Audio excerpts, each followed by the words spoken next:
ਸਾਧ ਸੰਗਤ ਜੀ, ਵਾਹਿਗੁਰੂ ਜੀ ਕਾ ਖਾਲਸਾ, ਵਾਹਿਗੁਰੂ ਜੀ ਕੀ ਫਤਿਹ।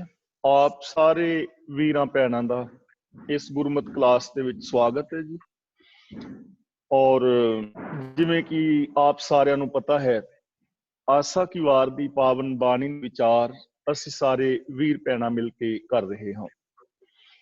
ਅੱਜ ਇਸੇ ਲੜੀ ਦੇ ਅੰਦਰ ਆਸਾ ਕੀ ਵਾਰ ਦੀ 5ਵੀਂ ਪੌੜੀ ਦੀ ਵਿਚਾਰ ਆਪ ਜੀ ਦੇ ਨਾਲ ਅਸੀਂ ਸਾਂਝੀ ਕਰਾਂਗੇ। ਇਸ ਪਾਵਨ ਪੌੜੀ ਦੇ ਨਾਲ 2 ਸ਼ਲੋਕ ਵੀ ਸਾਹਿਬ ਸ੍ਰੀ ਗੁਰੂ ਨਾਨਕ ਪਾਤਸ਼ਾਹ ਜੀ ਦੇ ਉਚਾਰਨ ਕੀਤੇ ਹੋਏ ਹਨ। ਇਸ ਪੌੜੀ ਦੇ ਅੰਦਰ ਵੀ ਗੁਰੂ ਸਾਹਿਬ ਜੀ ਨੇ ਕੁਝ ਐਸੇ ਕਰਮ ਕਾਂਡਾਂ ਦਾ ਖੰਡਨ ਕੀਤਾ ਹੈ ਜਿਨ੍ਹਾਂ ਕਰਮ ਕਾਂਡਾਂ ਨੂੰ ਧਰਮ ਸਮਝ ਕੇ ਕੀਤਾ ਜਾਂਦਾ ਹੈ, ਪਰ ਉਹਨਾਂ ਦਾ ਸਾਡੇ ਵਿੱਚ ਕੋਈ ਲਾਭ ਨਹੀਂ ਹੁੰਦਾ। ਔਰ ਗੁਰੂ ਸਾਹਿਬ ਜੀ ਨੇ ਸਮਝਾਇਆ ਹੈ ਕਿ ਇਹ ਸਾਰੀ ਕਾਇਨਾਤ ਉਸ ਪ੍ਰਭੂ ਦੇ ਹੁਕਮ ਦੇ ਅੰਦਰ ਚੱਲ ਰਹੀ ਹੈ। ਇਸ ਪਾਵਨ ਸ਼ਲੋਕ ਨੂੰ ਸਮਝਣ ਵਾਸਤੇ ਅਸੀਂ ਥੋੜਾ ਜਿਹਾ ਜਗਨਨਾਥਪੁਰੀ ਵਾਲੀ ਘਟਨਾ ਦੀ ਸਾਂਝ ਪਾਵਾਂਗੇ। ਜਿਵੇਂ ਗੁਰੂ ਸਾਹਿਬ ਜੀ ਜਗਨਨਾਥਪੁਰੀ ਵਿੱਚ ਆਉਂਦੇ ਹਨ ਤੇ ਦੇਖਦੇ ਹਨ ਕਿ ਉੱਥੇ ਕੁਝ ਲੋਕ ਭਗਵਾਨ ਦੀ ਆਰਤੀ ਉਤਾਰ ਰਹੇ ਹਨ। ਨਾਨਕ ਪਾਤਸ਼ਾਹ ਜੀ ਮਹਾਰਾਜ ਬਾਹਰ ਇਕੱਲੇ ਬੈਠੇ ਹਨ ਤੇ ਉਹਨਾਂ ਅੱਗੇ ਆਣ ਕੇ ਸਵਾਲ ਕੀਤਾ ਜਾਂਦਾ ਹੈ ਕਿ ਤੁਸੀਂ ਰੱਬ ਦੀ ਆਰਤੀ ਵਿੱਚ ਸ਼ਾਮਲ ਨਹੀਂ ਹੋਏ, ਤੁਸੀਂ ਕੈਸੇ ਸਾਧੂ, ਕੈਸੇ ਧਰਮੀ? ਤਾਂ ਗੁਰੂ ਸਾਹਿਬ ਜੀ ਕਹਿੰਦੇ ਹਨ ਕਿ ਮੈਂ ਆਰਤੀ ਦੇ ਵਿੱਚ ਸ਼ਾਮਲ ਹਾਂ। ਤੇ ਉਹ ਆਰਤੀ ਕਿਹੜੀ ਹੈ? ਕਿਉਂਕਿ ਮੇਰਾ ਪ੍ਰਭੂ ਬੜਾ ਮਹਾਨ ਹੈ, ਸੰਸਾਰ ਦੇ ਜਰਰੇ ਜਰਰੇ ਦੇ ਅੰਦਰ ਉਹ ਸਮਾਇਆ ਹੋਇਆ ਹੈ ਤੇ ਉਹਦੀ ਜੋ ਆਰਤੀ ਹੈ ਉਹ ਥੋੜੇ ਛੋਟੇ ਦੀਵੇ ਜਗਾ ਕੇ ਜਾਂ ਛੋਟੀਆਂ ਮੋਟੀਆਂ ਧੂਪ ਬੱਤੀਆਂ ਦੇ ਨਾਲ ਨਹੀਂ ਉਤਾਰੀ ਜਾ ਸਕਦੀ, ਕਿਉਂਕਿ ਉਹ ਇੱਕ ਜਗ੍ਹਾ ਤੇ ਕਿਤੇ ਕੈਦ ਨਹੀਂ ਹੈ। ਗੁਰੂ ਜੀ ਕਹਿੰਦੇ ਹਨ ਗਗਨ ਮੈਥਾਲ, ਇਹਨੂੰ ਮੈਂ ਨਹੀਂ ਪੜ੍ਹਨਾ, ਮੈਂ ਪੜ੍ਹਨਾ ਹੈ। ਗਗਨ ਮੈਥਾਲ ਰਵ ਦੀਪਕ ਬਨੇ, ਤਾਰਕਾ ਮੰਡਲ ਜਨਕ ਮੋਤੀ।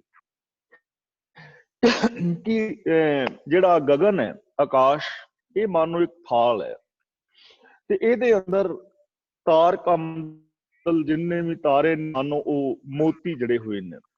ਸੂਰਜ ਔਰ ਚੰਦਰਮਾ ਮਾਨੋ 2 ਦੀਵੇ ਨੇ। ਧੂਪ ਮਲਿਆਨ ਲੋ ਪਵਨ ਚਵਰੋ ਕਰੇ, ਸਗਲ ਬਨ ਰਾਏ ਫੁਲੰਤ ਦੁਖੀ। ਜੋ ਮਲਿਆਗਰ ਪਰਵਤ ਤੋਂ ਚੰਦਨ ਆਦਿਕ ਦੀ ਸੁਗੰਧ ਉਹ ਮਾਨੋ ਧੂਪ ਬੱਤੀ ਹੈ ਔਰ ਸਾਰੀ ਵਨਸਪਤੀ ਦੇ ਉੱਤੇ ਥਾਂ ਥਾਂ ਤੇ ਫੁੱਲ ਖਿੜੇ ਹੋਏ ਨੇ। ਇਹ ਮਾਨੋ ਉਸ ਆਰਤੀ ਦੇ ਅੰਦਰ ਫੁੱਲਾਂ ਦੀ ਵਰਸ਼ਾ ਹੋ ਰਹੀ ਹੈ, ਪੌਣ ਚਵਰ ਕਰ ਰਹੀ ਹੈ। ਭਾਵ ਕਿ ਇਹ ਸਾਰਾ ਜੋ ਜਗਤ ਹੈ ਰੱਬੀ ਰਜਾ ਦੇ ਅੰਦਰ ਚੱਲ ਕੇ ਇਹ ਸਾਰਾ ਆਰਤੀ ਹੀ ਕਰ ਰਿਹਾ ਪ੍ਰਤੀਤ ਹੋ ਰਿਹਾ। ਕੈਸੀ ਆਰਤੀ ਹੋਏ ਭਵਖੰਡਨਾ ਤੇਰੀ ਆਰਤੀ, ਕਿ ਹੇ ਮਾਲਕ ਇਹ ਕਿੰਨੀ ਹੈਰਾਨ ਕਰ ਦੇਣ ਵਾਲੀ ਤੇਰੀ ਆਰਤੀ ਹੋ ਰਹੀ ਹੈ। ਤੂੰ ਦੁੱਖਾਂ ਨੂੰ ਦੂਰ ਕਰਨ ਵਾਲਾ ਹੈ।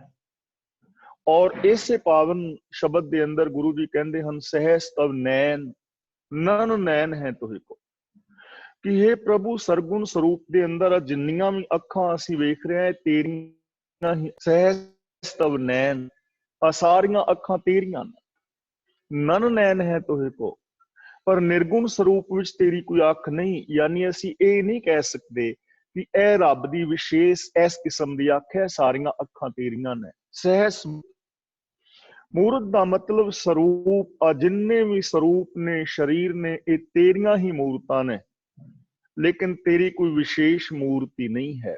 ਤੈਨੂੰ ਕਿਸੇ ਵਿਸ਼ੇਸ਼ ਸਰੀਰ ਦੇ ਅੰਦਰ ਕੈਦ ਨਹੀਂ ਕੀਤਾ ਜਾ ਸਕਦਾ। ਸਹਿਸ ਮੂਰਤ ਨਾ ਏਕ ਤੋਹੀ, ਸਹਿਸ ਪਦ ਬਿਮਲ। ਯਾਨੀ ਆ ਜਿੰਨੇ ਵੀ ਪੈਰ ਨੇ ਮਨੁੱਖ ਮਾਤਰਾ ਦੇ ਤੇਰੇ ਹੀ ਪੈਰ ਨੇ, ਤੇਰੇ ਕੋਈ ਵੱਖਰੇ ਪੈਰ ਨਹੀਂ ਜਿੱਥੇ ਜਾ ਕੇ ਵੱਖਰੇ ਥਾਂ ਤੇ ਮੈਂ ਚੁੱਕਾਂ। ਇਹ ਸਾਰੇ ਤੇਰੇ ਹੀ ਪੈਰ ਨੇ। ਸਹਿਸ ਪਦ ਬਿਮਲ ਨਨ ਏਕ ਪਦ, ਵੈਸੇ ਤੇਰਾ ਕੋਈ ਪੈਰ ਨਹੀਂ ਹੈ ਵਿਸ਼ੇਸ਼ ਇੱਕ। ਸਹਿਸ ਤਵ ਗੰਧ, ਹਜ਼ਾਰਾਂ ਸੁਗੰਧੀਆਂ ਤੇਰੇ ਵਿੱਚ ਹੀ ਨੇ, ਤੂੰ ਹੀ ਉਹਨਾਂ ਸੁਗੰਧੀਆਂ ਦੇ ਵਿੱਚ ਹੀ ਹੈ ਔਰ ਤੇਰੇ ਅੰਦਰ ਵੈਸੇ ਕੋਈ ਸੁਗੰਧੀ ਨਹੀਂ। ਐਸੇ ਤੇਰੇ ਚਰਿੱਤਰ ਵੇਖ ਕੇ ਮੇਰਾ ਮਨ ਜਿਹੜਾ ਹੈ ਮੋਹਿਆ ਗਿਆ ਹੈ, ਤੇਰੇ ਚਰਨਾਂ ਕਮਲਾਂ ਦਾ ਭੰਵਰਾ ਬਣ ਗਿਆ ਹੈ। ਮੈਂ ਪੂਰੇ ਜਗਤ ਦੇ ਅੰਦਰ ਤੈਨੂੰ ਵਿਆਪਕ ਵੇਖ ਰਿਹਾ ਹਾਂ। ਆ ਦਿਸਦਾ ਸੰਸਾਰ ਤੇਰਾ ਹੀ ਰੂਪ ਹੈ। ਆ ਸਾਰੀ ਕਾਇਨਾਤ ਤੇਰੇ ਹੁਕਮ ਦੇ ਅੰਦਰ ਚੱਲ ਕੇ ਤੇਰੀ ਹੀ ਆਰਤੀ ਉਤਾਰ ਰਹੀ ਹੈ। ਕਿਸੇ ਵਿਸ਼ੇਸ਼ ਦੀ ਆਰਤੀ ਉਤਾਰ ਕੇ ਤੈਨੂੰ ਪ੍ਰਸੰਨ ਨਹੀਂ ਕੀਤਾ ਜਾ ਸਕਦਾ। ਹੁਣ ਆਓ ਇਸ ਪਾਵਨ ਸ਼ਲੋਕ ਨੂੰ ਅਸੀਂ ਸਮਝਣ ਦਾ ਯਤਨ ਕਰੀਏ। ਇਸੇ ਤਰ੍ਹਾਂ ਕੀ ਹੁੰਦਾ ਹੈ ਕਿ ਕੁਝ ਰਾਸਧਾਰੀ ਲੋਕ ਰੱਬ ਨੂੰ ਕਿਸੇ ਇੱਕ ਸਰੀਰ ਦੇ ਅੰਦਰ ਮੰਨ ਕੇ ਤੇ ਉਹਦੀਆਂ ਕਥਾ ਕਹਾਣੀਆਂ ਵਡਿਆਈਆਂ ਕਰਦੇ ਨੇ ਤੇ ਕਿਹਾ ਜਾਂਦਾ ਹੈ ਕਿ ਇਹ ਪ੍ਰਭੂ ਦੀ ਭਗਤੀ ਕੀਤੀ ਜਾ ਰਹੀ, ਯਾਨੀ ਸਾਂਗ ਬਣਾਉਣਾ, ਫਿਰ ਰੱਬ ਦੇ ਉਹਦੇ ਕਿਸੇ ਅਵਤਾਰ ਆਦਿਕ ਦੇ ਗੀਤ ਗਾਣੇ, ਤੇ ਉਹਨੂੰ ਸਮਝ ਲਿਆ ਜਾ ਰਿਹਾ ਹੈ ਇਹ ਭਗਤੀ ਕੀਤੀ ਜਾ ਰਹੀ ਹੈ, ਇਹ ਰੱਬ ਦੀ ਬੰਦਗੀ ਕੀਤੀ ਜਾ ਰਹੀ ਹੈ। ਹੁਣ ਗੁਰੂ ਸਾਹਿਬ ਜੀ ਇੱਥੇ ਵੀ ਸਾਨੂੰ ਇਹ ਚੀਜ਼ ਸਮਝਾ ਰਹੇ ਹਨ ਕਿ ਰੱਬ ਕਿਸੇ ਇੱਕ ਸਰੀਰ ਦੇ ਅੰਦਰ ਨਹੀਂ ਹੈ, ਉਹ ਸਰਬ ਵਿਆਪਕ ਹੈ। ਜੇ ਤੁਸੀਂ ਇਹ ਕਹੋ ਕਿ ਰੱਬ ਨੇ ਜਨਮ ਲਿਆ ਹੈ ਤੇ ਫਿਰ ਇੱਕ ਦਿਨ ਉਹ ਮਰੇਗਾ ਵੀ। ਤੁਮ ਜੋ ਕਹਿਤ ਹੋ ਨੰਦ ਕੋ ਨੰਦਨ, ਨੰਦ ਸੋ ਨੰਦਨ ਕਾਂਕੋ ਰੇ। ਭਗਤ ਕਬੀਰ ਜੀ ਨੇ ਬੜਾ ਸੁੰਦਰ ਇੱਕ ਸਵਾਲ ਉਠਾਇਆ ਕਿ ਤੁਸੀਂ ਕਹਿੰਦੇ ਹੋ ਰੱਬ ਨੰਦ ਦਾ ਪੁੱਤਰ, ਨੰਦ ਜਨਮ ਲਿਆ ਹੈ। ਹੁਣ ਸਵਾਲ ਪੈਦਾ ਹੁੰਦਾ ਕਿ ਰੱਬ ਤੇ ਨੰਦ ਦਾ ਪੁੱਤਰ ਹੈ ਤੇ ਨੰਦ ਕਿਹਦਾ ਪੁੱਤਰ ਹੈ, ਉਹ ਕਿਹਦੇ ਘਰ ਜੰਮਿਆ ਹੈ। ਤੁਮ ਜੋ ਕਹਿਤ ਹੋ ਨੰਦ ਕੋ ਨੰਦਨ, ਨੰਦਨ ਦਾ ਮਤਲਬ ਪੁੱਤਰ, ਨੰਦ ਸੋ ਨੰਦਨ ਕਾਂਕੋ ਰੇ, ਨੰਦ ਕਿਹਦਾ ਪੁੱਤਰ ਹੈ। ਤਰਨ ਆਕਾਸ਼ ਦਸੋਂ ਦਿਸ਼ ਨਾਹੀ, ਤਬ ਇਹ ਨੰਦ ਕਹਾਂ ਥੋਰੇ। ਜਦੋਂ ਧਰਤੀ ਨਹੀਂ ਸੀ, ਆਕਾਸ਼ ਨਹੀਂ ਸੀ, ਸੂਰਜ ਗ੍ਰਹਿ ਮੰਡਲ ਕੁਛ ਵੀ ਨਹੀਂ ਸੀ, ਉਦੋਂ ਨੰਦ ਕਿੱਥੇ ਸੀ। ਭਗਤ ਹੇਤ ਅਵਤਾਰ ਲਿਓ ਹੈ, ਭਾਗ ਵੱਡੋ ਬਪਰਾ ਕੋਰੇ। ਕਬੀਰ ਕੋ ਸੁਆਮੀ ਐਸੋ ਠਾਕੁਰ ਜਾਂ ਕੇ ਮਾਈ ਨਾ ਬਾਪੂ। ਕਬੀਰ ਦਾ ਰੱਬ ਤੇ ਉਹ ਹੈ ਜਿਸ ਦੀ ਨਾ ਕੋਈ ਮਾਂ ਹੈ, ਜਿਸ ਦਾ ਨਾ ਕੋਈ ਪਿਓ ਹੈ। ਗੁਰਦੇਵ ਨੇ ਹੋਰ ਬੜਾ ਪਿਆਰਾ ਵਚਨ ਕਰਕੇ ਸਾਨੂੰ ਸਮਝਾਇਆ ਹੈ।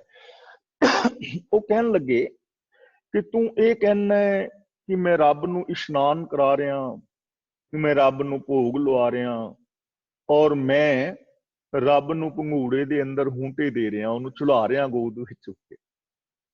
ਤੇ ਗੁਰਦੇਵ ਪਾਤਸ਼ਾਹ ਕਹਿੰਦੇ ਨੇ ਸਗਲ ਪਰਾਧ ਦੇਹ ਲੋਰੋਨੀ, ਸੋ ਮੁਖ ਜਲੋ ਜਿਤ ਕਹੇ ਠਾਕੁਰ ਜੋਨੀ। ਇਹ ਸਭ ਤੋਂ ਵੱਡਾ ਅਪਰਾਧ ਤੇਰਾ ਹੋਏਗਾ ਜਿਹੜਾ ਤੂੰ ਕਵੇਂ ਕਿ ਮੈਂ ਠਾਕੁਰ ਨੂੰ ਚੁੱਕ ਕੇ ਤੇ ਲੋਰੀਆਂ ਦੇ ਰਿਹਾ, ਉਹਨੂੰ ਖਿਡਾ ਰਿਹਾ, ਉਹਨੂੰ ਪਾਲ ਰਿਹਾ।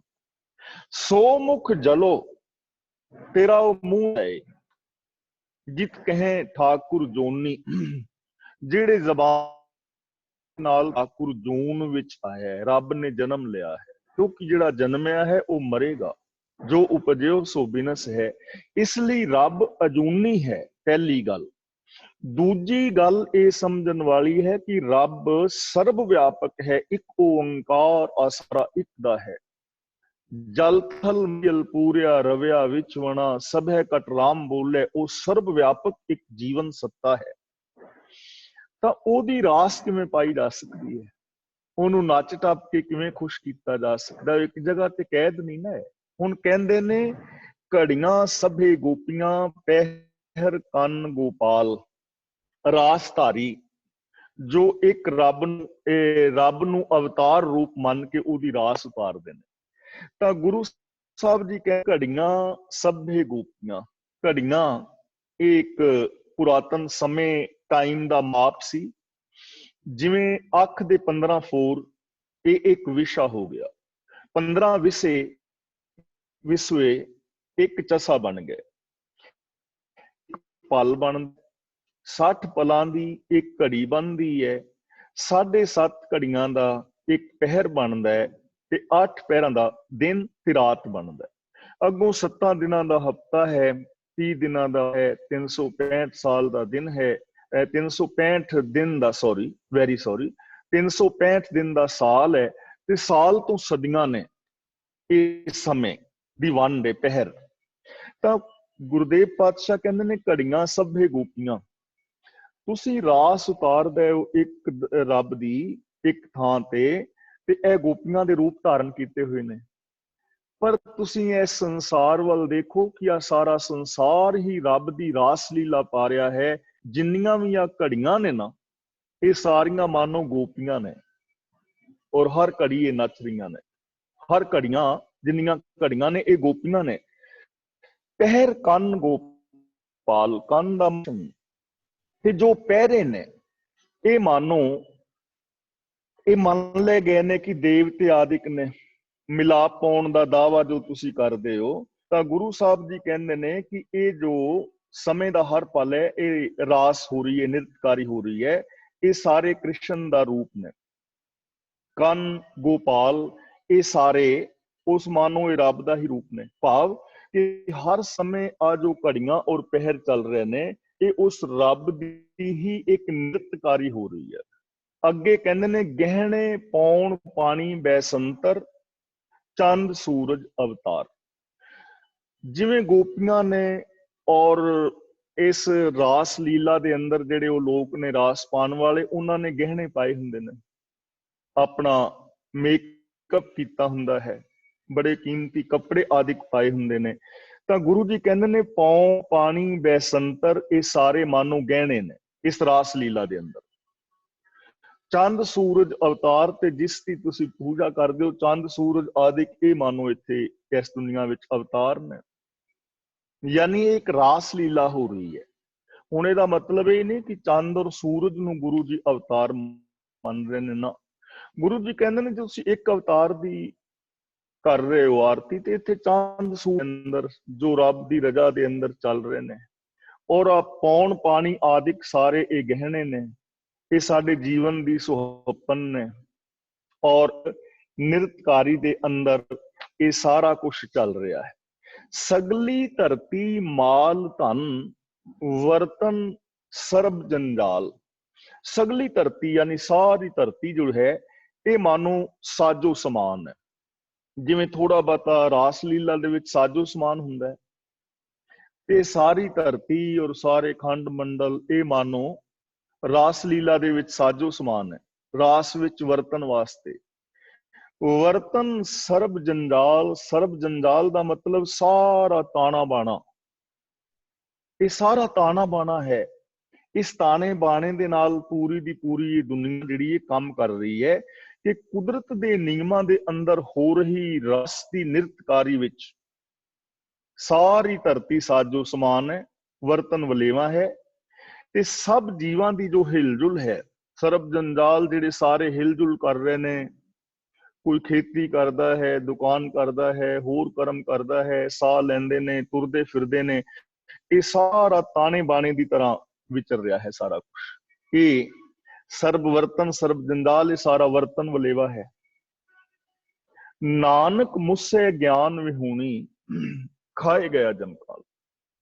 ਹੁਣ ਗੁਰੂ ਸਾਹਿਬ ਜੀ ਕਹਿੰਦੇ ਨੇ ਮੁੱਸੇ ਦਾ ਮਤਲਬ ਲੁੱਟੀ ਜਾ ਰਹੀ ਹੈ, ਗਿਆਨ ਵਿਹੂਣੀ, ਖਾਏ ਗਿਆ ਵਾਧਾ ਜਾ ਰਿਹਾ ਹੈ, ਜਮਕਾਲ ਦਾ ਮਤਲਬ ਆਤਮਕ ਦੁੱਖ। ਇਸ ਪਾਵਨ ਸ਼ਲੋਕ ਦੀ ਆਖਰੀ ਪੰਕਤੀ ਵਿੱਚ ਗੁਰੂ ਨਾਨਕ ਦੇਵ ਜੀ ਨੇ ਸਾਰੇ ਸ਼ਬਦ ਦਾ ਸਾਰ ਅੰਸ਼ ਸਾਡੇ ਸਾਹਮਣੇ ਰੱਖਿਆ ਹੈ ਕਿ ਦੁਨੀਆ ਦੇ ਲੋਕ ਨਿਰੋਲ ਸੱਚ ਦੇ ਗਿਆਨ ਤੋਂ ਸੱਖਣੇ ਨੇ, ਔਰ ਗਿਆਨ ਤੋਂ ਸੱਖਣੇ ਹੋਣ ਕਰਕੇ ਦੇਵੀਆਂ ਦੇਵਤਿਆਂ ਔਰ ਅਵਤਾਰਾਂ ਦੀ ਪੂਜਾ ਦੇ ਵਿੱਚ ਲੱਗੇ ਹੋਏ ਨੇ।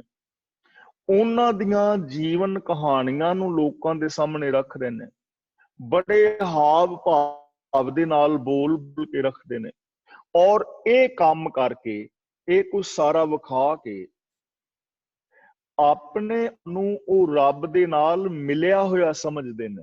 ਇਹ ਚੀਜ਼ ਨੋਟ ਕਰਨ ਵਾਲੀ ਹੈ ਕਿ ਇਹ ਲੋਕ ਕਿਸੇ ਅਵਤਾਰ ਆਦਿਕ ਕਥਾ ਕਹਾਣੀਆਂ ਪੇਸ਼ ਕਰਕੇ, ਬੜੇ ਚੰਗੇ ਹਾਵ ਭਾਵ ਦਿਖਾ ਕੇ, ਸਾਜੋ ਸਮਾਨ ਆਦਿਕ ਵਧੀਆ ਵਰਡਿੰਗ ਨੱਚ ਗਾ ਕੇ, ਤੇ ਇਹ ਸਮਝ ਰਹੇ ਨੇ ਅਸੀਂ ਰੱਬ ਦੀ ਭਗਤੀ ਕਰ ਰਹੇ ਹਾਂ ਔਰ ਅਸੀਂ ਰੱਬ ਦੇ ਨਾਲ ਮਿਲੇ ਹੋਏ ਹਾਂ। ਪਰ ਆਤਮਕ ਤਲ ਉੱਤੇ ਹਮੇਸ਼ਾ ਦੁੱਖ ਸਹਾਰਦੇ ਨੇ। ਐਸੇ ਕਰਮ ਕਰਨ ਵਾਲੇ ਲੋਕ, ਉਹਨਾਂ ਵਿੱਚ ਅਸੀਂ ਵੀ ਸ਼ਾਮਲ ਹਾਂ, ਆਤਮਕ ਤੌਰ ਤੇ ਦੁਖੀ ਨੇ। ਨਾਨਕ ਮੁਸੇ ਗਿਆਨ ਵਿਹੂਣੀ, ਖਾਇਆ ਜਮਕਾਲ। ਜਮਕਾਲ ਦਾ ਮਤਲਬ ਆਤਮਕ ਮੌਤ ਖਾ ਗਈ। ਅੰਦਰ ਇਨਸਾਨੀਅਤ ਨਹੀਂ, ਅੰਦਰ ਦਇਆ ਨਹੀਂ, ਅੰਦਰ ਪ੍ਰੇਮ ਨਹੀਂ, ਅੰਦਰ ਨਿਰਵੈਰਤਾ ਨਹੀਂ, ਅੰਦਰ ਨਿਰਭੈਤਾ ਨਹੀਂ, ਇਨਸਾਨ ਦਾ ਇਨਸਾਨ ਦੇ ਨਾਲ ਪਿਆਰ ਨਹੀਂ ਹੈ। ਤੇ ਰਾਸ ਲੀਲਾ ਵਾਲੇ ਜਦੋਂ ਬਾਅਦ ਦੇ ਵਿੱਚ ਆਪਣਾ ਚੜਾਵਾ ਵੰਡਦੇ ਨੇ ਤੇ ਲੜ ਪੈਂਦੇ ਨੇ। ਪ੍ਰੋਬਲਮ ਆ ਗਈ ਨਾ। ਇਸੇ ਤਰ੍ਹਾਂ ਇਹ ਸਾਰਾ ਜਿਹੜਾ ਸੰਸਾਰ ਹੈ, ਮਨੁੱਖ ਗਿਆਨ ਵਿਹੂਣਾ, ਗਿਆਨ ਵਿਹੂਣਾ ਹੋਣ ਕਰਕੇ ਲੋਕ ਅਵਤਾਰਾਂ ਆਦਿਕ ਦੇ ਨਾਲ ਜੁੜ ਗਏ ਨੇ ਤੇ ਉਹਨਾਂ ਨੂੰ ਹੀ ਰੱਬ ਸਮਝ ਬੈਠੇ ਨੇ, ਔਰ ਵਿਅਕਤੀ ਦੀ ਪੂਜਾ ਹੋ ਰਹੀ ਹੈ ਤੇ ਉਹਨਾਂ ਵਿਅਕਤੀਆਂ ਦੀਆਂ ਕਥਾ ਕਹਾਣੀਆਂ ਸੁਣਾ ਕੇ, ਨੱਚ ਗਾ ਕੇ ਤੇ ਸਮਝਦੇ ਨੇ ਅਸੀਂ ਭਗਤ ਹਾਂ। ਗੁਰੂ ਜੀ ਕਹਿੰਦੇ ਨੇ ਇਹ ਭਗਤੀ ਨਹੀਂ, ਇਹ ਗਿਆਨ ਵਿਹੂਣੇ ਕਰਮ ਨੇ। ਹੁਣ ਦੇਖੋ, ਜਦੋਂ ਅਸੀਂ ਉਹਨਾਂ ਦੀ ਗੱਲ ਕਰਾਂਗੇ ਤੇ ਸਾਨੂੰ ਸਮਝ ਆਏਗੀ ਕਿ ਗੱਲ ਤੇ ਗੁਰੂ ਜੀ ਠੀਕ ਕਹਿ ਰਹੇ ਨੇ। ਰਾਸ ਲੀਲਾ ਵਿੱਚ ਇਹ ਕੰਮ ਕਰਨਾ, ਜਦੋਂ ਕਿ ਬਾਕੀ ਸਾਰੀ ਦੁਨੀਆ ਹੀ ਰਾਸ ਪਾ ਰਹੀ ਹੈ, ਸਾਰੀ ਅਨਿਰਤਕਾਰੀ ਰੱਬ ਦੇ ਹੁਕਮ ਦੇ ਅੰਦਰ ਹੀ ਹੋ ਰਹੀ ਹੈ, ਗੱਲ ਤੇ ਸਮਝ ਆਉਂਦੀ ਹੈ। ਪਰ ਜਦੋਂ ਆਪਣੇ ਵੱਲ ਆਉਂਦੀ ਹੈ ਉਦੋਂ ਅਸੀਂ ਟੱਪਦੇ ਹਾਂ, ਉਦੋਂ ਸਾਨੂੰ ਅੱਗ ਲੱਗਦੀ, ਉਦੋਂ ਸਾਨੂੰ ਗੁੱਸਾ ਵੀ ਲੱਗਦਾ। ਕਿਵੇਂ? ਜਿਵੇਂ ਦੂਜੇ ਦੇ ਘਰ ਲੱਗੀ ਹੋਈ ਤੇ ਅੱਗ ਨਾ, ਆਪਣੇ ਘਰ ਲੱਗੀ ਹੋਈ ਤੇ ਅੱਗ, ਦੂਜੇ ਦੇ ਘਰ ਬੇਸੰਤਰ। ਹੁਣ ਆਪਾਂ ਇੱਕ ਝਾਤ ਮਾਰ ਕੇ ਵੇਖੋ ਕਿ ਸਾਡੇ ਬਹੁਤੇ ਬਾਬੇ ਕੀ ਕਰ ਰਹੇ ਨੇ। ਸਾਡੇ ਬਹੁਤੇ ਬਾਬੇ ਵੀ ਢੁਲਕੀਆਂ ਵਾਜਿਆਂ ਨਾਲ ਇਹੀ ਕਰ ਰਹੇ ਨੇ ਨਾ, ਵੀ ਆਪਣੇ ਜਿਹੜੇ ਪਹਿਲੋਂ ਮਰ ਚੁੱਕੇ ਸਾਧ ਨੇ ਉਹਨਾਂ ਦੀਆਂ ਕਥਾ ਕਹਾਣੀਆਂ ਹੀ ਸੁਣਾ ਰਹੇ ਨੇ। ਸਾਡੇ ਵੱਡੇ ਮਹਾਂਪੁਰਸ਼ ਆ ਕਰਦੇ ਸੀ, ਛੋਟੇ ਮਹਾਂਪੁਰਸ਼ ਆ ਕਹਿੰਦੇ ਸੀ। ਹੋ ਗਈ ਨਾ ਪ੍ਰੋਬਲਮ। ਹੁਣ ਗੱਲ ਤੇ ਰੱਬ ਦੀ ਕਰਨੀ ਸੀ, ਗੱਲ ਤੇ ਗੁਰੂ ਦੀ ਕਰਨੀ ਸੀ, ਗੱਲ ਤੇ ਸਮੁੱਚੇ ਸੰਸਾਰ ਦੀ ਸਾਂਝੀ ਕਰਨੀ ਸੀ, ਕਿਉਂਕਿ ਰੱਬ ਤੇ ਸਾਂਝਾ ਪਿਤਾ ਨਾ ਸਭ ਦਾ। ਗੱਲ ਗਿਆਨ ਦੀ ਕਰਨੀ ਸੀ, ਲੇਕਿਨ ਬਦਲਵੇਂ ਰੂਪ ਦੇ ਅੰਦਰ ਅਸੀਂ ਵੀ ਉੱਥੇ ਉਲਝ ਗਏ। ਇੱਥੇ ਸਾਰੀ ਕਾਇਨਾਤ ਦੀ ਗੱਲ ਹੋ ਰਹੀ ਹੈ, ਕਿਸੇ ਇੱਕ ਦੀ ਨਹੀਂ। ਨਾਨਕ ਮੁਸੇ ਗਿਆਨ ਵਿਹੂਣੀ, ਗਿਆਨ ਵਿਹੂਣੀ ਲੋਕਾਈ। ਦੇਖੋ, ਜੇ ਗਿਆਨ ਨਹੀਂ ਨਾ, ਜੇ ਸਹੀ ਸਮਝ ਨਹੀਂ, ਤੇ ਫਿਰ ਹਿੰਦੂ, ਮੁਸਲਮਾਨ, ਸਿੱਖ, ਈਸਾਈ, ਜੈਨੀ, ਬੋਧੀ, ਪਾਰਸੀ, ਕਾਲਾ, ਗੋਰਾ, ਅਮੀਰ, ਗਰੀਬ, ਪੜ੍ਹਿਆ, ਅਨਪੜ੍ਹ, ਇਸਤਰੀ, ਪੁਰਸ਼, ਬੱਚੀ, ਬੱਚਾ, ਜਵਾਨ, ਕੋਈ ਵੀ ਹੈ, ਉਹ ਉਲਝਿਆ ਰਹੇਗਾ। ਇਸ ਲਈ ਸਹੀ ਸੂਝ ਦੀ ਲੋੜ ਹੈ, ਸਹੀ ਸਮਝ ਦੀ ਲੋੜ ਹੈ। ਗੁਰੂ ਪਾਤਸ਼ਾਹ ਜੀ ਸਾਨੂੰ ਸਮਝਾ ਰਹੇ ਹਨ ਕਿ ਇਸ ਤਰ੍ਹਾਂ ਰਾਸ ਲੀਲਾਵਾਂ ਪਾ ਕੇ, ਕਿਸੇ ਵਿਅਕਤੀ ਵਿਸ਼ੇਸ਼ ਕਥਾ ਕਹਾਣੀਆਂ ਕਰ ਕਰਕੇ ਤੇ ਰੱਬ ਨੂੰ ਖੁਸ਼ ਨਹੀਂ ਕੀਤਾ ਜਾ ਸਕਦਾ। ਰੱਬ ਦੀ ਭਗਤੀ ਦਾ ਸਾਧਨ ਨਹੀਂ ਹੈ, ਸਗੋਂ ਸਾਰੇ ਸੰਸਾਰ ਦਾ ਜੋ ਸਿਸਟਮ ਚੱਲ ਰਿਹਾ ਹੈ ਰੱਬੀ ਹੁਕਮ ਦੇ ਅੰਦਰ, ਇਹੀ ਉਹਦੀ ਆਰਤੀ ਹੈ, ਇਹੀ ਉਹਦੀ ਰਾਸ ਲੀਲਾ ਹੈ, ਇਹੀ ਉਹਦੀ ਨਿਰਤਾਰੀ ਹੈ। ਲਈ ਸਾਨੂੰ ਵੀ ਦੁਨੀਆ ਦੇ ਹਰ ਇਨਸਾਨ ਨੂੰ, ਦੁਨੀਆ ਦੇ ਹਰ ਧਰਮ ਮਜ਼ਹਬ ਦੇ ਵਿਅਕਤੀ ਨੂੰ ਜਿਹੜਾ ਹੈ ਰੱਬੀ ਰਜਾ ਦੇ ਵਿੱਚ ਤੁਰਨਾ ਚਾਹੀਦਾ ਹੈ। ਅਗਲਾ ਬਚਨ ਹੁਣ ਫਿਰ ਕਰਦੇ ਨੇ, ਇਸੇ ਚੀਜ਼ ਨੂੰ ਅੱਗੇ ਤੋਰ ਰਹੇ ਨੇ। ਇਹਦਾ ਹੁਣ ਦੂਜਾ ਰੂਪ ਵਿਖਾਉਂਦੇ ਨੇ। ਵਾਇਨ ਚੇਲੇ ਨੱਚਣ ਗੁਰ, ਕਿ ਜਿਹੜੇ ਚੇਲੇ ਨੇ ਉਹ ਸਾਜ਼ ਵਜਾਉਂਦੇ ਨੇ ਤੇ ਜਿਹੜੇ ਉਹਨਾਂ ਦੇ ਗੁਰੂ ਨੇ ਉਹ ਨਾਚ ਨੱਚ ਰਹੇ ਨੇ। ਪੈਰ ਹਿਲਾਇਨ ਸਿਰ, ਉਹ ਪੈਰ ਹਿਲਾਉਂਦੇ ਨੇ ਔਰ ਸਿਰ ਫੇਰਦੇ ਨੇ ਤੇ ਵਿਖਾਉਂਦੇ ਕੀ ਨੇ ਕਿ ਅਸੀਂ ਰੱਬ ਦੀ ਭਗਤੀ ਕਰ ਰਹੇ ਹਾਂ। ਪੈਰ ਹਿਲਾ ਰਹੇ ਨੇ, ਫੇਰ ਰਹੇ ਨੇ, ਔਰ ਚੇਲੇ ਸਾਜ਼ ਵਜਾ ਰਹੇ ਨੇ, ਗੁਰੂ ਨੱਚ ਰਹੇ ਨੇ, ਬਾਬੇ ਨੱਚ ਰਹੇ ਨੇ। ਹੁਣ ਇਸ ਦੁਨੀਆ ਵੱਲ ਇੱਕ ਝਾਤ ਮਾਰ ਕੇ ਵੇਖੋ ਤੁਸੀਂ, ਕਿਤੇ ਆ ਵਡਭਾਗ ਸਿੰਘ ਵਗੈਰਾ ਦੇ ਡੇਰੇ ਵੱਲ ਜਾਓ ਤਾਂ ਉਹ ਜਿਹੜੇ ਮਸੰਦ ਹੁੰਦੇ ਨੇ ਕਿਵੇਂ ਉਹ ਸਿਰ ਫੇਰ ਰਹੇ ਨੇ। ਉੱਥੇ ਕਿੰਨੀਆਂ ਸਾਰੀਆਂ ਬੀਬੀਆਂ ਔਰ ਬੰਦੇ ਸਿਰ ਫੇਰ ਰਹੇ ਨੇ, ਕਿਵੇਂ ਕਮਲ ਕੁੱਟ ਰਹੇ ਨੇ, ਔਰ ਕਿਹਾ ਜਾ ਰਿਹਾ ਹੈ ਕਿ ਤੁਹਾਡੇ ਵਿੱਚ ਭੂਤ ਆ ਗਏ ਨੇ। ਹੁਣ ਕਿੱਡਾ ਵੱਡਾ ਭਰਮ ਦੁਨੀਆ ਦੇ ਅੰਦਰ ਪਾਇਆ ਗਿਆ ਹੈ। ਤੇ ਉੱਥੇ ਸਭ ਤੋਂ ਜ਼ਿਆਦਾ ਸਿੱਖ ਅਖਵਾਨ ਵਾਲੇ ਲੋਕ ਜਾਂਦੇ ਨੇ। ਉੱਥੇ ਅੰਮ੍ਰਿਤਧਾਰੀ ਲੋਕਾਂ ਨੂੰ ਵੀ ਵੇਖਿਆ ਹੈ ਜਾਂਦਿਆਂ। ਧੌਲੀ ਧਾਰ ਦੇ ਥੱਲੇ ਲੋਕ ਆ ਰਹੇ ਨੇ, ਸਿਰ ਫੇਰ ਰਹੇ ਨੇ, ਚੀਕਾਂ ਮਾਰ ਰਹੇ ਨੇ। ਇਹ ਹੁਣ ਭਰਮ ਭੁਲੇਖੇ ਵਿੱਚ ਪਾਇਆ ਨਾ, ਜਦੋਂ ਕਿ ਗੁਰਬਾਣੀ ਭੂਤ ਆਦਿਕ ਬੰਦ ਨੂੰ ਮੰਨਦੀ ਹੀ ਨਹੀਂ ਕਿ ਇਸ ਤਰ੍ਹਾਂ ਦੇ ਕੋਈ ਭੂਤ ਪ੍ਰੇਤ ਵੀ ਹੁੰਦੇ ਨੇ ਚੰਬੜਨ ਵਾਲੇ। ਇਹ ਚੀਜ਼ਾਂ ਹੈ ਨਹੀਂ, ਲੇਕਿਨ ਗਿਆਨ ਵਿਹੂਣੀ ਦੁਨੀਆ ਲੁੱਟੀ ਜਾ ਰਹੀ ਹੈ ਨਾ। ਹੁਣ ਜਿਹੜੇ ਐਸਾ ਪ੍ਰਚਾਰ ਕਰਦੇ ਨੇ ਕਿ ਭੂਤ ਪ੍ਰੇਤ ਹੁੰਦੇ ਨੇ, ਚੰਬੜ ਜਾਂਦੇ ਨੇ, ਇਹ ਹੈ ਉਹ ਹੈ, ਕਿੰਨਾ ਕੁਛ ਨਜਾਇਜ਼ ਹੋ ਜਾਂਦਾ। ਹੁਣ ਪਿੱਛੇ ਇੱਕ ਅਖਬਾਰ ਦੇ ਵਿੱਚ ਅਸੀਂ ਪੜ੍ਹ ਰਿਹਾ ਸਾਂ, ਮੈਨੂੰ ਅਖਬਾਰ ਦਾ ਨਾਮ ਤਾਂ ਭੁੱਲ ਗਿਆ, ਕਿ ਕਿਸੇ ਬੱਚੇ ਨੂੰ ਨਮੂਨੀਆ ਵਗੈਰਾ ਹੋ ਗਿਆ, ਬੁਖਾਰ, ਤੇ ਉਹ ਉਹਨੂੰ ਕਿਸੇ ਤਾਂਤਰਿਕ ਦੇ ਕੋਲ ਲੈ ਗਏ। ਮੇਰੇ ਖਿਆਲ 'ਚ 8 ਮਹੀਨੇ ਦਾ ਜਾਂ ਕਿੰਨਾ, ਐਸੀ ਕੁਝ ਖਬਰ ਸੀ, ਮੈਂ ਆਪ ਪੜ੍ਹੀ ਸੀ, ਮੈਨੂੰ ਅਖਬਾਰ ਦਾ ਨਾਮ ਸੋਰੀ ਭੁੱਲ ਗਿਆ। ਤੇ ਉਸ ਤਾਂਤਰਿਕ ਨੇ ਇਹ ਗੱਲ ਕਹੀ ਕਿ ਇਹ ਜਿਹੜਾ ਹੈ ਇਹਦੇ ਅੰਦਰ ਕੋਈ ਬਾਹਰ ਦੀ ਭੂਤ ਪ੍ਰੇਤ, ਕੋਈ ਬਾਹਰ ਦੀ ਸ਼ੈਵ ਹੈ, ਉਹਨੂੰ ਕੱਢਣਾ ਪੈਣਾ। ਤੇ ਉਸ ਬਾਹਰਲੇ ਭੂਤ ਨੂੰ ਕੱਢਣ ਵਾਸਤੇ ਉਹਨੇ ਸਰੀਏ ਗਰਮ ਕਰਕੇ ਤੇ ਉਹਦੇ ਮੱਥੇ ਤੇ ਲਾ ਦਿੱਤੇ, ਪੇਟ ਤੇ ਲਾ ਦਿੱਤੇ, ਜਿਸ ਤੇ ਦਰਦ ਨਾ ਸਹਾਰਦਾ ਹੋਇਆ ਬੇਹੋਸ਼ ਹੋ ਗਿਆ। ਉਹਨੂੰ ਹਸਪੀਟਲ ਲੈ ਗਏ, ਡਾਕਟਰਾਂ ਨੇ ਮ੍ਰਿਤਕ ਕਰਾਰ ਦੇ ਦਿੱਤਾ ਕਿ ਬੱਚਾ ਮਰ ਗਿਆ। ਡਾਕਟਰਾਂ ਨੇ ਉਹ ਜਦੋਂ ਜ਼ਖਮ ਦੇਖੇ ਤਾਂ ਉਹਨਾਂ ਨੇ ਕਿਹਾ ਕਿ ਪੁਲਿਸ ਕੇਸ, ਉਹ ਕਹਿੰਦੇ ਨਹੀਂ ਅਸੀਂ ਪੁਲਿਸ ਕੇਸ ਨਹੀਂ ਕਰਨਾ। यानी ऐसी कंडीशन है। ਪਿੱਛੇ ਖਬਰ ਛਪੀ ਸੀ, ਆਪਨੇ ਅਖਬਾਰਾਂ ਵਿੱਚ ਪੜ੍ਹੀ ਹੋਵੇਗੀ ਕਿ ਕਿਸੇ ਤਾਂਤਰਿਕ ਨੇ ਕਿਸੇ ਨੂੰ ਦੱਸਿਆ ਕਿ ਤੁਹਾਡੇ ਵੱਲ ਬੱਚਾ ਹੋ ਸਕਦਾ ਜੇ ਤੁਸੀਂ ਕਿਸੇ ਬੱਚੇ ਦੀ ਬਲੀ ਦਿਓ। ਤੇ ਉਹਨਾਂ ਦਾ ਬੱਚਾ ਕਿਸੇ ਗੁਆਂਢੀਆਂ ਦੇ ਘਰ ਪੜ੍ਹਨ ਵਾਸਤੇ ਜਾਂਦਾ ਸੀ ਟਿਊਸ਼ਨ। ਉਹਨਾਂ ਨੇ ਉੱਥੇ ਜਿਹੜਾ ਸੀ ਨਾ ਟਿਊਸ਼ਨ ਜਿਨ੍ਹਾਂ ਦੇ ਘਰ ਆਉਂਦਾ ਸੀ ਨਾ ਪੜ੍ਹਨ, ਉਹਨਾਂ ਨੂੰ ਕਿਸੇ ਨੇ ਕਿਹਾ ਸੀ ਕਿ ਤੁਹਾਡੇ ਘਰ ਬੱਚਾ ਹੋ ਸਕਦਾ ਜੇ ਤੁਸੀਂ ਬਲੀ ਦਿਓ। ਉਹਨਾਂ ਦੇ ਘਰ ਕਿਸੇ ਦਾ ਬੱਚਾ ਪੜ੍ਹਨ ਆਉਂਦਾ ਸੀ ਤੇ ਉਹਨਾਂ ਨੂੰ ਇਸ ਤਾਂਤਰਿਕ ਨੇ ਦੱਸਿਆ ਤੇ ਤਾਂਤਰਿਕ ਨੂੰ ਕਹਿੰਦੇ ਕਿ ਇਸ ਬੱਚੇ ਦੀ ਤੂੰ ਬਲੀ ਦੇ ਦੇ। ਆਪ ਕਹਿ ਕੇ ਬਾਹਰ ਚਲੇ ਗਏ। ਤਾਂਤਰਿਕ ਉਸ ਘਰ ਦੇ ਅੰਦਰ ਰਿਹਾ। ਜਦੋਂ ਬੱਚਾ ਆਇਆ ਤੇ ਉਸਨੇ ਉਹਦੇ ਅੰਦਰ ਕੇ ਤੇ ਉਹਨੂੰ ਮਾਰਤਾ, ਬੱਚਾ ਮਰ ਗਿਆ। ਤਾਂਤਰਿਕ ਵੀ ਚਲਾ ਗਿਆ। ਹੁਣ ਬੱਚਾ ਜਦੋਂ ਵਾਪਸ ਨਾ ਆਇਆ, ਘਰਦਿਆਂ ਨੂੰ ਫਿਕਰ ਲੱਗਾ ਤੇ ਘਰਦਿਆਂ ਦੇ ਗੁਆਂਢੀਆਂ ਨੇ ਜਦੋਂ ਪੁੱਛਿਆ ਤਾਂ ਉਹ ਕਹਿਣ ਲੱਗੇ ਵੀ ਇੱਥੇ ਹੈ ਹੀ ਨਹੀਂ, ਇਹ ਬਾਹਰ ਗਏ ਨੇ ਕਿਤੇ। ਜਦੋਂ ਬਾਅਦ ਦੇ ਵਿੱਚ ਪੁੱਛ ਪੜਤਾਲ ਹੋਈ, ਉਹ ਬੱਚੇ ਦੀ ਲਾਸ਼ ਉੱਥੋਂ ਮਿਲੀ। ਹੁਣ ਦੇਖੋ ਇਹ ਕੰਮ ਕਿਉਂ ਹੋ ਰਹੇ ਨੇ, ਕਿਉਂਕਿ ਗਿਆਨ ਵੀ ਹੁਣੇ ਕਰਮ ਨੇ ਨਾ, ਕਿੰਨਾ ਦੁਖਾਂਤ ਵਾਪਰਦਾ ਦੁਨੀਆ ਵਿੱਚ। ਔਰ ਇੱਕ ਨਹੀਂ, ਐਸੇ ਹਜ਼ਾਰਾਂ ਦੇਖੇ ਜਾ ਸਕਦੇ ਨੇ, ਖਾਸ ਕਰਕੇ ਭੂਤਾਂ ਪ੍ਰੇਤਾਂ ਵਾਲੇ ਸਾਰੇ। ਇਸ ਬਾਰੇ ਹੁਣ ਗੁਰੂਦੇਵ ਪਾਤਸ਼ਾਹ ਸਾਨੂੰ ਸੁਚੇਤ ਕਰਦੇ ਨੇ ਕਿ ਜਿਹੜੀ ਗਿਆਨ ਵੀ ਹੁਣੇ ਲੁਕਾਈ ਹੈ, ਇਸ ਕਰਕੇ ਲੁੱਟੀ ਜਾ ਰਹੀ ਹੈ। ਮੈਂ ਕੱਲ ਵੀ ਬੇਨਤੀ ਕੀਤੀ ਸੀ ਕਿ ਜੋ ਆ ਸਿਰ ਵਗੈਰਾ ਮਾਰਦੇ ਨੇ ਨਾ, ਇੱਕ ਹਿਸਟੀਰੀਆ ਬਿਮਾਰੀ ਹੁੰਦੀ ਹੈ। ਹਿਸਟੀਰੀਆ ਬਿਮਾਰੀ ਦੇ ਅੰਦਰ ਇਹ ਫੀਲਿੰਗਸ ਹੁੰਦੀਆਂ ਨੇ ਕਿ ਮੇਰੇ ਅੰਦਰ ਕੋਈ ਆਤਮਾ ਪ੍ਰਵੇਸ਼ ਕਰ ਗਈ ਹੈ ਔਰ ਮੈਂ ਵਾਰਸਰਾਫ ਦੇ ਸਕਦਾ ਹਾਂ।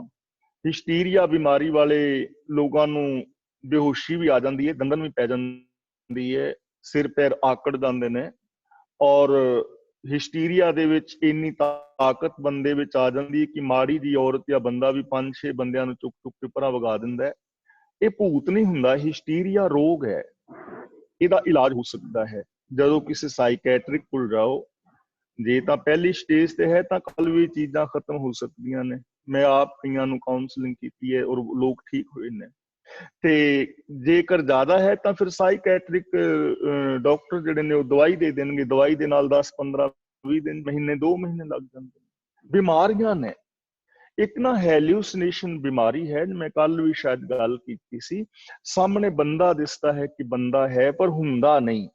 ਤਾਂ ਗਿਆਨ ਵਿਹੂਣੀ ਜੋ ਦੁਨੀਆ ਹੈ ਉਹ ਲੁੱਟੀ ਜਾ ਰਹੀ ਹੈ। ਵਾਇਨ ਚੇਲੇ ਨੱਚਣ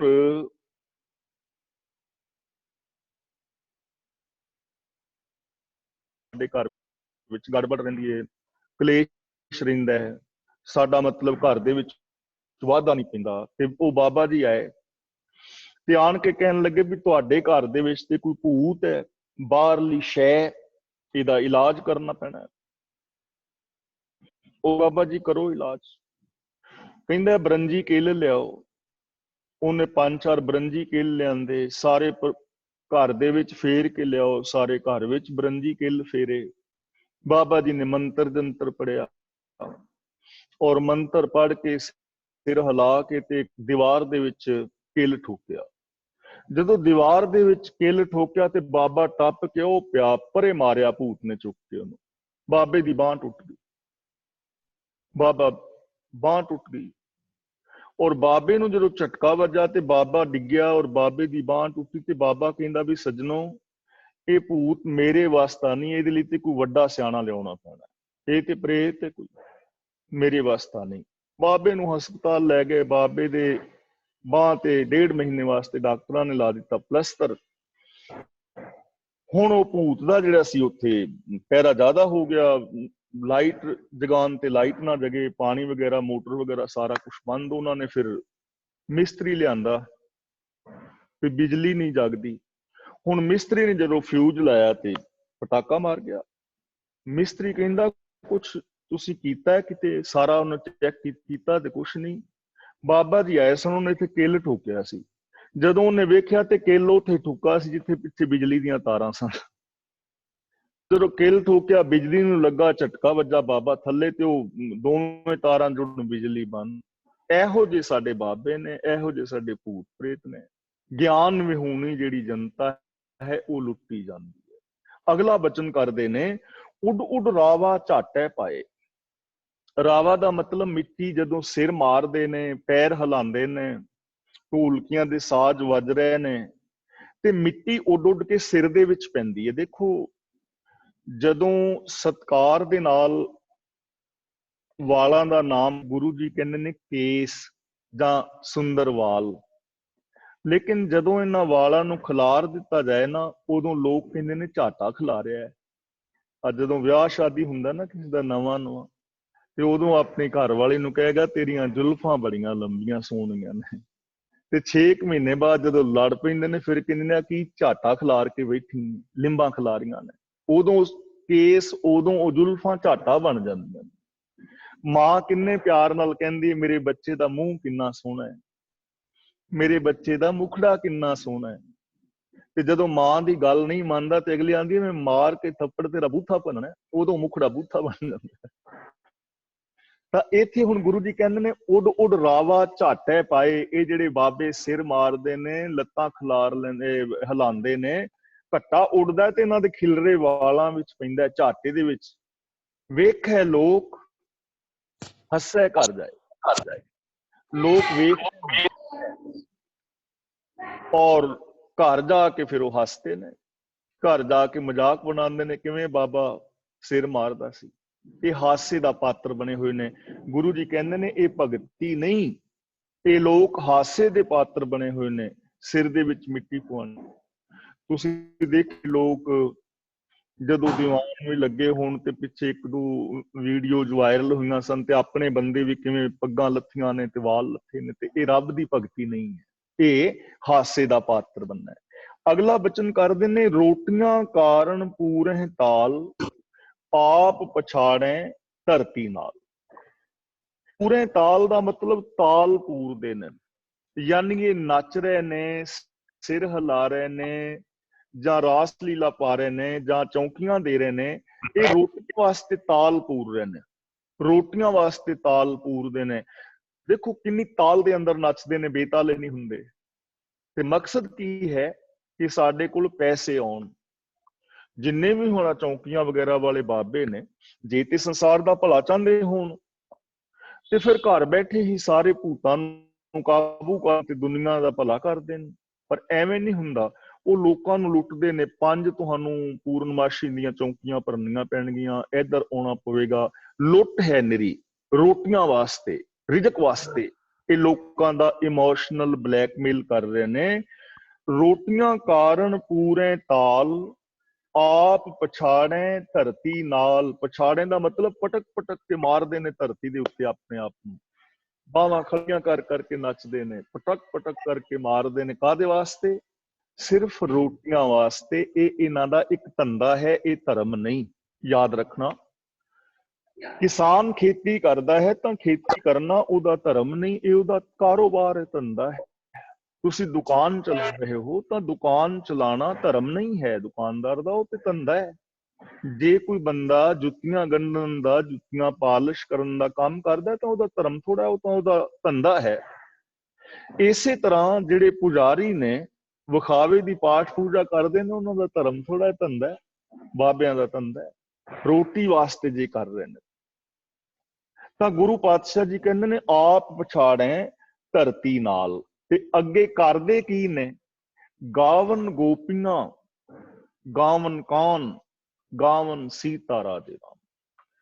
ਗਾਵਨ ਗੋਪੀਆਂ ਦਾ ਮਤਲਬ ਗੋਪੀਆਂ ਦੀਆਂ ਕਹਾਣੀਆਂ ਸੁਣਾ ਰਹੇ ਨੇ, ਕ੍ਰਿਸ਼ਨ ਦੀਆਂ ਕਹਾਣੀਆਂ ਸੁਣਾ ਰਹੇ ਨੇ, ਸੀਤਾ ਔਰ ਰਾਮ ਦੀਆਂ ਕਹਾਣੀਆਂ ਸੁਣਾ ਰਹੇ ਨੇ, ਲੇਕਿਨ ਵਿਆਪਕ ਰੱਬ ਦੀ ਗੱਲ ਨਹੀਂ ਕਰ ਰਹੇ। ਇਹ ਚੀਜ਼ ਨੋਟ ਕਰਨ ਵਾਲੀ ਹੈ। ਗਾਵਨ ਗੋਪੀਆਂ, ਗਾਵਨ ਕਾਨ, ਗਾਵਨ ਸੀਤਾ ਰਾਜੇ। कि गोपियां की कहानी सुनाई जा रही है, कृष्ण जी ਦੀਆਂ कहानियां सुनाइयां जा रही ने, सीता और राम ਦੀਆਂ कहानियां सुनाइयां ने, पर रमे हुए रब की गल नहीं की जा रही। ये नहीं कहा जा रहा कि तुसी सारे ही रब का रूप हो, तुसी असी सारे बराबर हाँ। ये गल नहीं समझाई जा रही कि अव्वल अल्लाह नूर उपाया, कुदरत के सब बंदे, एक नूर ते सब जग उपजया, कौन भले को मंदे। ये नहीं समझाया जा रहा एकल माटी कुंजर चींटी भाजन है बहु नाना रे, अस्थावर जंगम कीट पतंगम घट घट राम समाना रे। ये नहीं समझाया जा रहा लोगा भरम ना भूलो पाई, खालक खलक खलक में खालिक पूर रहो सरब ठाई। ये नहीं समझाया जा रहा कि तो ही मोही मोही तो ही अंतर कैसा, कनिक कटिक जल तरंग जैसा। चीज ਤਾਂ ਇਹ ਸਮਝਣ ਵਾਲੀ ਸੀ। मैं जोत जोत है सोए समझाना ते ਇਹ ਸੀ, अमल ते इस चीज ते करना सी। एक दूजे नाल रब वर्गा प्यार और एक दूजे दा रब जिन्ना सत्कार करना सी, ये ते समझाया नहीं। रबी रजा दे अंदर तुरना सी, रबी भाने विच तुरना सी, ला ऑफ नेचर नू समझ के अपने जीवन नू सुंदर बनाना सी, गुरु दे बचना ते अमल करके ज्ञान गुरु दी अगवाई विच चल के ते इस समाज नू सोहना बनाना सी। लेकिन इत्थे तां सारा कुछ रोटियां कारण हो रहा है। तां जे केवल रोटियां वास्ते कर रहे हैं ते केवल रोटियां ही, पर जे एक दूजे दे नाल प्रभु वर्गा प्यार कर रहे हैं तां प्यार भी नहीं।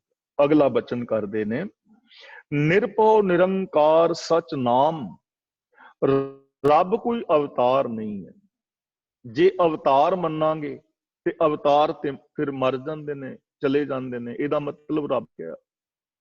रब कदे मरदा नहीं, रब कदे जामदा भी नहीं। जिहड़ा जामदा है वह मरदा भी है।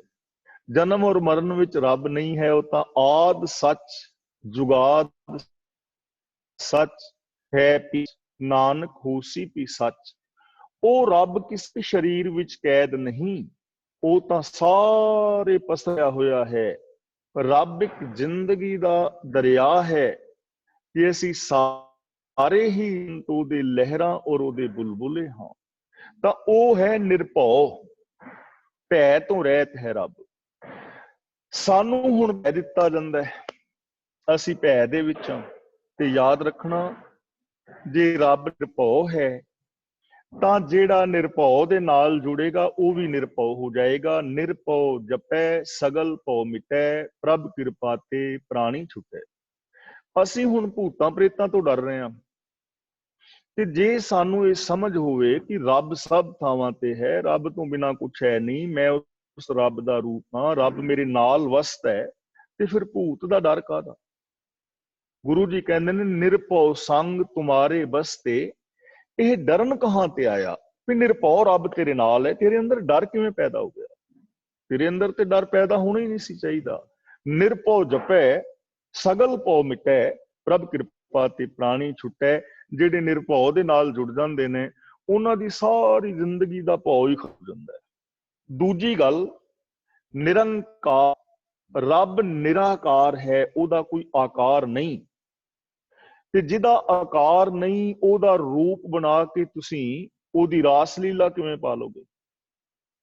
ਜਿਹਦਾ ਕੋਈ ਰੂਪ ਹੀ ਨਹੀਂ, ਰੂਪ ਨਾ ਰੇਖ ਨਾ ਰੰਗ ਕਿਛ, ਤ੍ਰਹਿ ਗੁਣ ਤੇ ਪ੍ਰਭ ਭਿੰਨ, ਤਿਸੈ ਬੁਝਾਏ ਨਾਨਕਾ ਜਿਸ ਹੋਵੇ ਸੁਪ੍ਰਸੰਨ।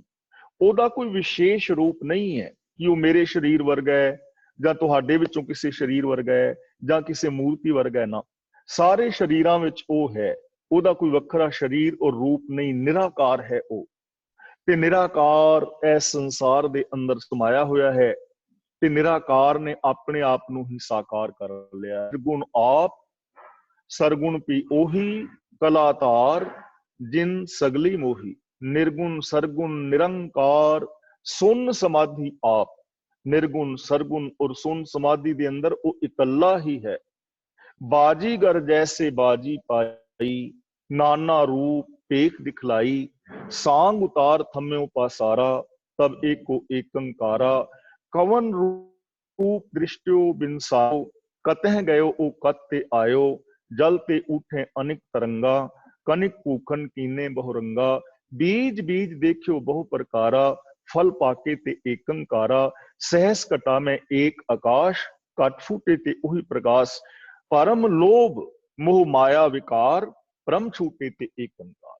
साडी जिंदगी विच भरम है, मोह है, माया ਦਾ ਵਿਕਾਰ ਹੈ, ਤੇ ਜਦੋਂ ਅਸੀਂ ਇਸ ਮੋਹ ਤੋਂ ਭਰਮ ਤੋਂ ਬਾਹਰ ਨਿਕਲਦੇ ਹਾਂ ਉਦੋਂ ਚਾਰ ਚੁਫੇਰੇ ਇੱਕ ਰੂਪ ਨਜ਼ਰੀ ਆ ਜਾਂਦਾ ਹੈ, ਨਿਰਭਉ ਨਿਰੰਕਾਰ ਸੱਚ ਨਾਮ, ਉਹਦਾ ਨਾਮ ਸੱਚ ਹੈ, ਯਾਨੀ ਰੱਬ ਇੱਕ ਅਟਲ ਸੱਚਾਈ ਹੈ।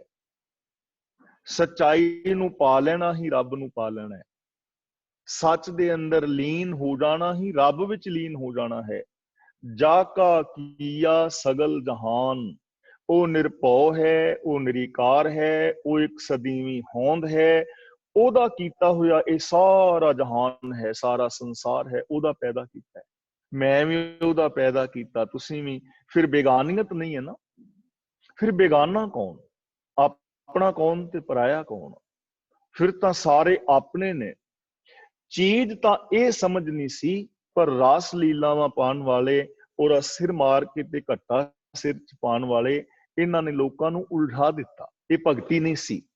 ਸੇਵਕ ਸੇਵੈ ਕਰਮ ਚੜਾਓ, ਭਿੰਨੀ ਰਹਿਣ ਜਿੰਨਾ ਮਨ ਚਾਓ।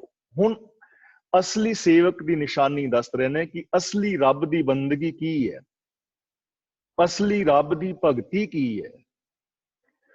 ਸੇਵਕ ਸੇਵੈ ਗੁਰੂ ਆਖਦੇ ਨੇ ਕਿ ਦਿਖਾਵੇ ਦੀਆਂ ਜੋ ਰਾਸ ਪਾਉਣਾ ਹੈ, ਰਾਸਾਂ ਪਾਉਣਾ ਹੈ, ਇਹੜ ਤੇਹੜ ਦੀਆਂ ਕਥਾ ਕਹਾਣੀਆਂ ਆਲ ਤਾਲ ਦੀਆਂ ਸੁਣਾਣੀਆਂ ਨੇ, ਉਹ ਸੱਚੇ ਰੱਬ ਜੀ ਦੀ ਕਿਰਪਾ ਉੱਪਰ ਉਹਨਾਂ ਤੇ ਨਹੀਂ ਹੋ। ਰੱਬ ਦੀ ਕਿਰਪਾ ਅਸੀਂ ਉਹਦੇ ਨਾਲ ਨਹੀਂ ਪਾ ਸਕਦੇ, ਕਿਉਂਕਿ ਰੱਬ ਦੀਆਂ ਕਥਾ ਕਹਾਣੀਆਂ ਹੈ ਹੀ ਨਹੀਂ, ਉਹ ਤੇ ਅਵਤਾਰਾਂ ਦੀਆਂ ਨੇ। ਇਸ ਲਈ ਜਿਹੜਾ ਮਨੁੱਖ ਉਸ ਰੱਬ ਜੀ ਦੀ ਸੇਵਾ ਬੰਦਗੀ ਕਰਦਾ ਹੈ, ਸੇਵਕ ਸੇਵੈ, ਇੱਥੇ ਸੇਵਾ ਦਾ ਮਤਲਬ ਜੋ ਰੱਬ ਦੀ ਰਜ਼ਾ ਵਿੱਚ ਤੁਰਦਾ ਹੈ, ਤੇ ਰੱਬ ਦੀ ਸੇਵਾ ਇਸ ਰੱਬ ਦੀ ਖਲਕਤ ਦੀ ਸੇਵਾ ਹੀ ਰੱਬ ਦੀ ਸੇਵਾ ਹੈ।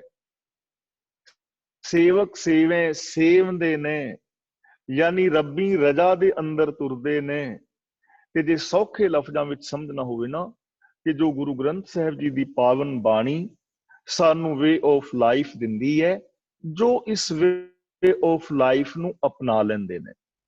ਕਰਮ ਚੜਾਓ, ਉਹਨਾਂ ਦੇ ਉੱਤੇ ਰਹਿਮਤ ਹੁੰਦੀ, ਤੇ ਚੜਾਓ ਦਾ ਮਤਲਬ ਉਹ ਚੜ੍ਹਦੀ ਕਲਾ ਦੇ ਅੰਦਰ ਵਿਚਰਦੇ ਨੇ, ਉਹਨਾਂ ਵਿੱਚ ਢਹਿੰਦੀ ਕਲਾ ਨਹੀਂ ਹੁੰਦੀ, ਉਹ ਨੈਗੇਟਿਵਿਟੀ ਦਾ ਸ਼ਿਕਾਰ ਨਹੀਂ ਹੁੰਦੇ, ਉਹਨਾਂ ਦੇ ਅੰਦਰ ਇਨਫੀਰੀਓਰਿਟੀ ਕੰਪਲੈਕਸ ਨਹੀਂ ਆਉਂਦਾ, ਔਰ ਉਹਨਾਂ ਦੇ ਅੰਦਰ ਸੁਪਰੀਓਰਿਟੀ ਕੰਪਲੈਕਸ ਵੀ ਨਹੀਂ ਆਉਂਦਾ। ਉਹ ਚੜ੍ਹਦੀ ਕਲਾ ਵਿੱਚ ਨੇ, ਸਵਾਭਿਮਾਨੀ ਨੇ, ਉਹ ਹਮੇਸ਼ਾ ਖੁਸ਼ ਨੇ, ਉਹਨਾਂ ਨੂੰ ਚਾਰ ਸਵੇਰੇ ਖੁਸ਼ਹਾਲੀ ਨਜ਼ਰੀ ਪੈਂਦੀ ਹੈ। ਉਸ ਜੇ ਸੁਖ ਦੇਹ ਤਾਂ ਇਤ ਹੀ ਰਾਜਾ, ਉਹ ਸੁਖ ਵਿੱਚ ਵੀ ਖੁਸ਼ੀ ਨੇ ਔਰ ਅੰਦਰ ਵੀ ਖੁਸ਼ ਨੇ। ਜੇ ਤੂੰ ਆਪਣੀ ਗੋਦ ਵਿੱਚ ਬਿਠਾ ਲੈ ਤਾਂ ਵੀ ਮੈਂ ਖੁਸ਼, ਜੇ ਤੂੰ ਮਾਰ ਕੇ ਬਾਹਰ ਕੱਢ ਦੇ ਤਾਂ ਵੀ ਮੈਂ ਖੁਸ਼। ਚੜ੍ਹਦੀ ਕਲਾ ਵਿੱਚ ਨੇ ਔਰ ਉਹ ਰਹਿਮਤ ਦੇ ਪਾਤਰ ਨੇ। ਇਹਦਾ ਮਤਲਬ ਹੁਣ ਸੇਵਕ ਉਹ ਹੈ ਜੋ ਰੱਬੀ ਰਜ਼ਾ ਦੇ ਅੰਦਰ ਤੁਰਦਾ ਹੈ।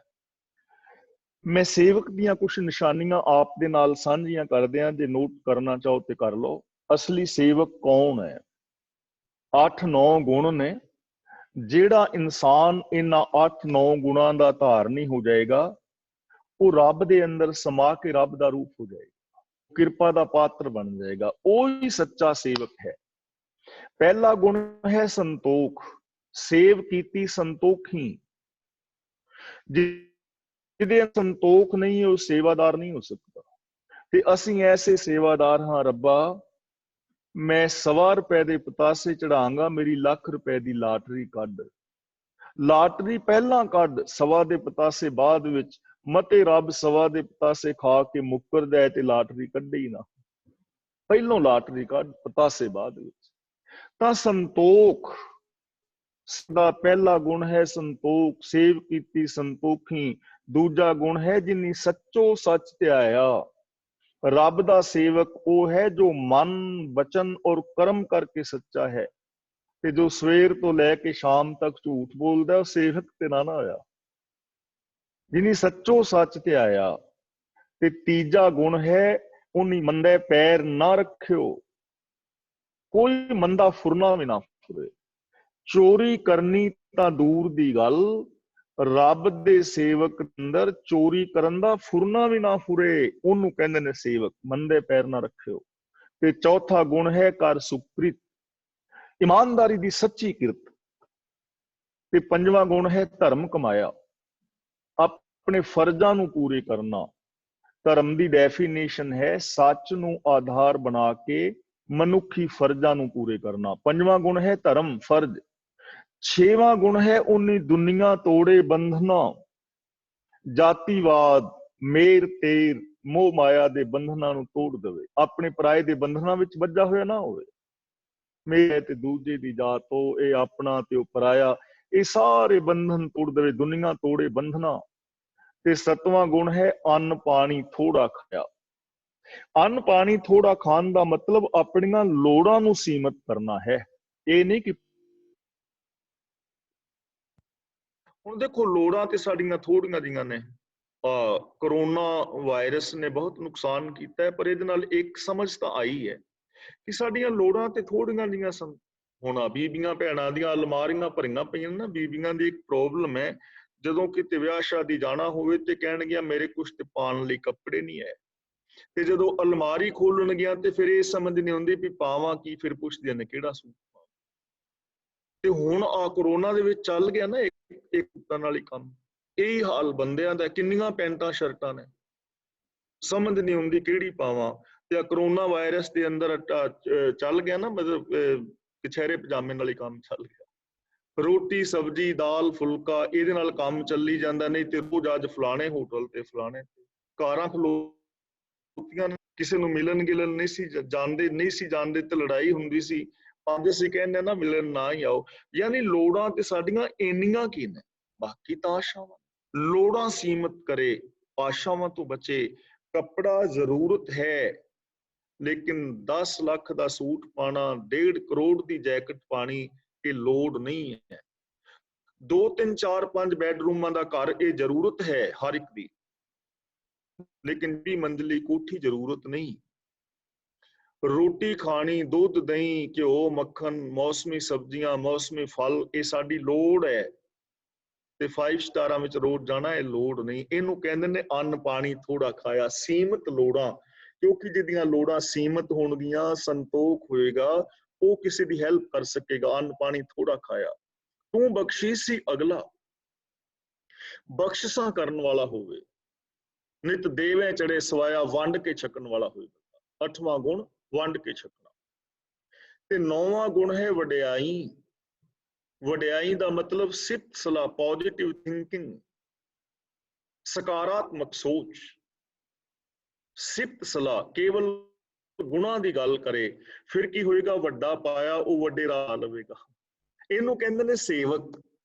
ਇਸ ਲਈ ਰਾਸ ਲੀਲਾਵਾਂ, ਸਿਰ ਮਾਰਨੇ, ਪੈਰ ਮਾਰਨੇ, ਢੋਲਕੀਆਂ ਕੁੱਟ-ਕੁੱਟ ਕੇ ਤੇ ਝਾਟੇ ਦੇ ਵਿੱਚ ਘੱਟਾ ਪਾਣਾ, ਇਹ ਭਗਤੀ ਨਹੀਂ ਹੈ। ਇਹ ਭਗਤੀ ਹੈ ਸੇਵਕ ਸੇਵੈ ਕਰਮ ਚੜਾਓ। ਸੇਵਕ ਜਿਹੜੇ ਨੇ ਰੱਬੀ ਰਜ਼ਾ ਵਿੱਚ ਤੁਰ ਕੇ ਇਹਨਾਂ ਗੁਣਾਂ ਦੇ ਧਾਰਨੀ ਹੁੰਦੇ ਨੇ, ਉਹਨਾਂ ਤੇ ਬਖਸ਼ਿਸ਼ ਹੁੰਦੀ ਹੈ। ਫਿਰ ਚੜਾਓ ਦਾ ਮਤਲਬ ਉਹ ਚੜ੍ਹਦੀ ਕਲਾ ਵਿੱਚ ਰਹਿੰਦੇ ਨੇ। ਪਿੰਨੀ ਰਹਿਣ ਦਾ ਮਤਲਬ ਐਨ ਖੁਸ਼ੀ ਵਾਲੀ, ਰਹਿਣ ਦਾ ਮਤਲਬ ਰਾਤ, ਤੇ ਰਹਿਣ ਦਾ ਮਤਲਬ ਪੂਰੀ ਜ਼ਿੰਦਗੀ। ਫਿਰ ਐਸੇ ਲੋਕਾਂ ਦੀ ਜ਼ਿੰਦਗੀ ਦੀ ਰਾਤ ਬੜੀ ਖੁਸ਼ੀ ਦੇ ਨਾਲ ਬੀਤਦੀ ਹੈ। ਪਿੰਨੀ ਰਹਿਣ ਜਿਨ੍ਹਾਂ ਮਨ ਚਾਓ, ਉਹਨਾਂ ਦੇ ਮਨ ਦੇ ਅੰਦਰ ਚਾਹ ਹੈ, ਉਹਨਾਂ ਦੇ ਮਨ ਦੇ ਅੰਦਰ ਖੁਸ਼ੀਆਂ ਨੇ ਹਰ ਪਲ।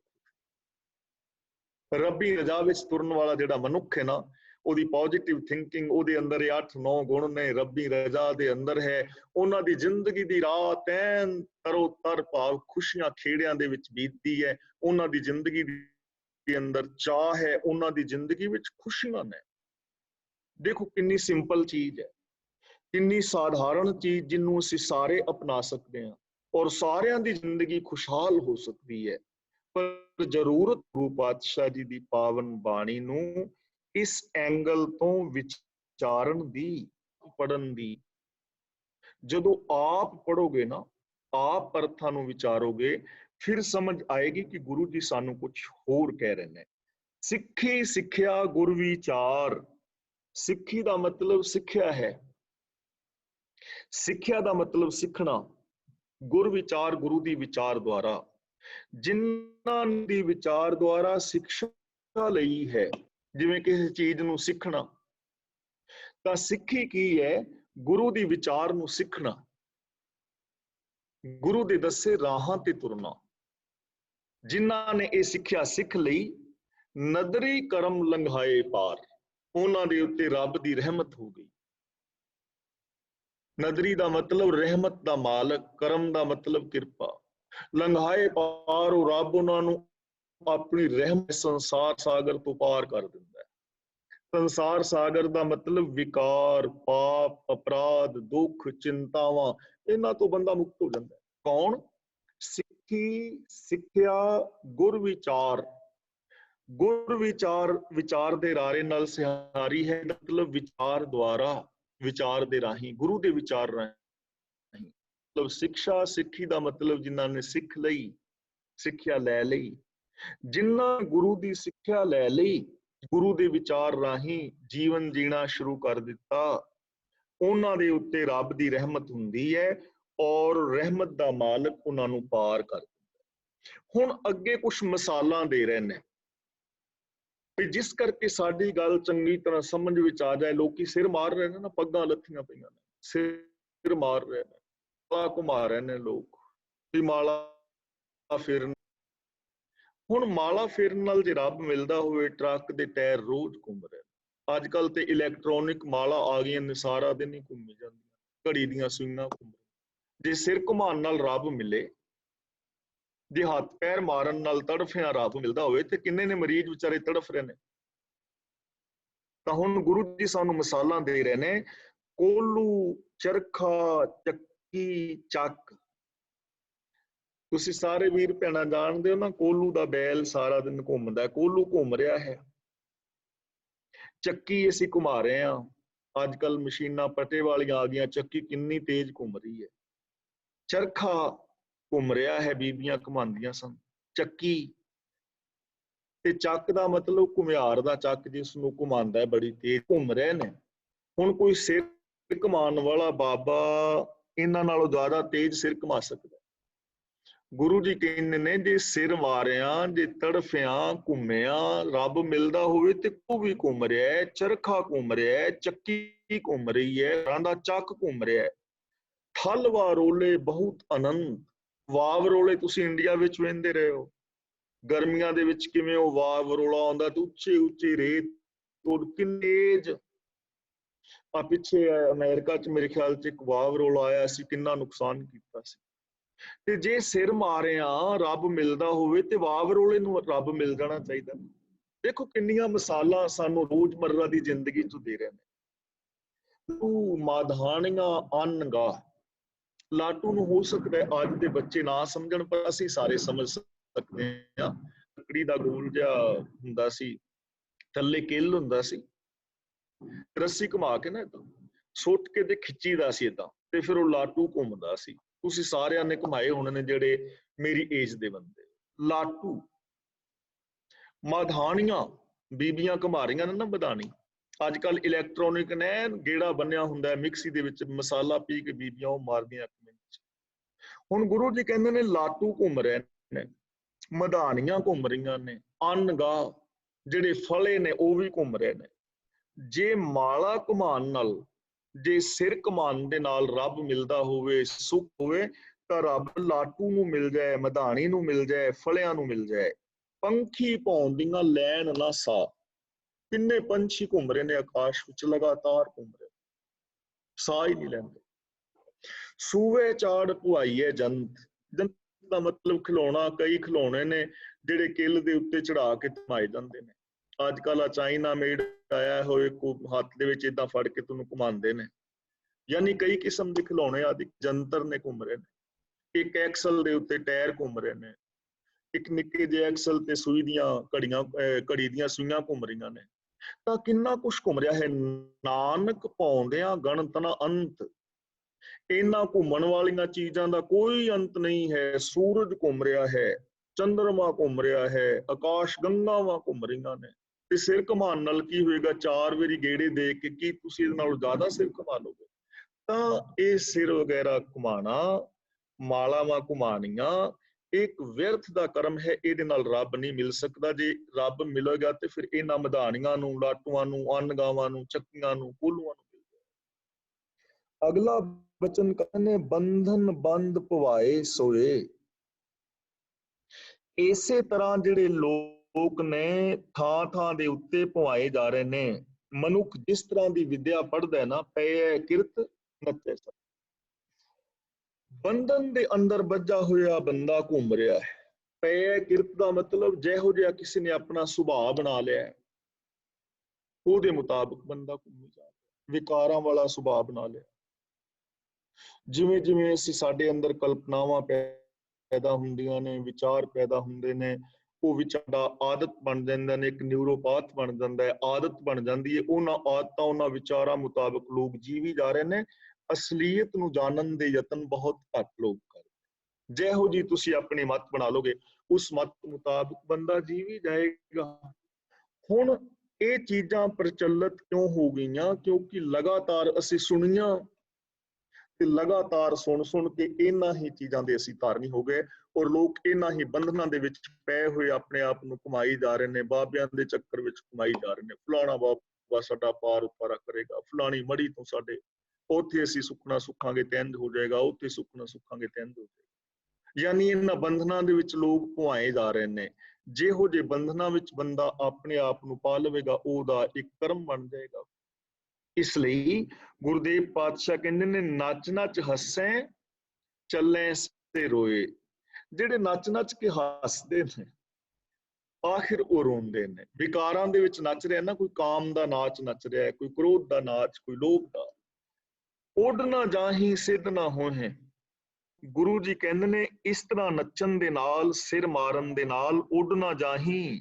ਕੋਈ ਉਹ ਉੱਚੇ ਨਹੀਂ ਉੱਡ ਜਾਂਦੇ, ਕੋਈ ਆਤਮਕ ਉਡਾਰੀ ਨਹੀਂ ਲਾ ਸਕਦੇ।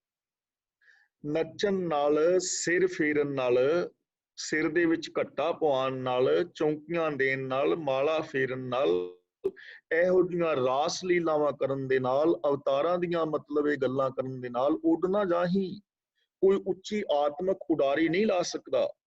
ਸਿੱਧ ਨਾ ਹੋਏ, ਸਿੱਧ ਦਾ ਮਤਲਬ ਉਹ ਕੋਈ ਸਿੱਧ ਨਹੀਂ ਹੋ ਜਾਂਦੇ, ਸਫਲ ਨਹੀਂ ਹੋ ਜਾਂਦੇ। ਆਤਮਕ ਜੀਵਨ ਵਿੱਚ ਸਫਲਤਾ ਨਹੀਂ ਮਿਲਦੀ।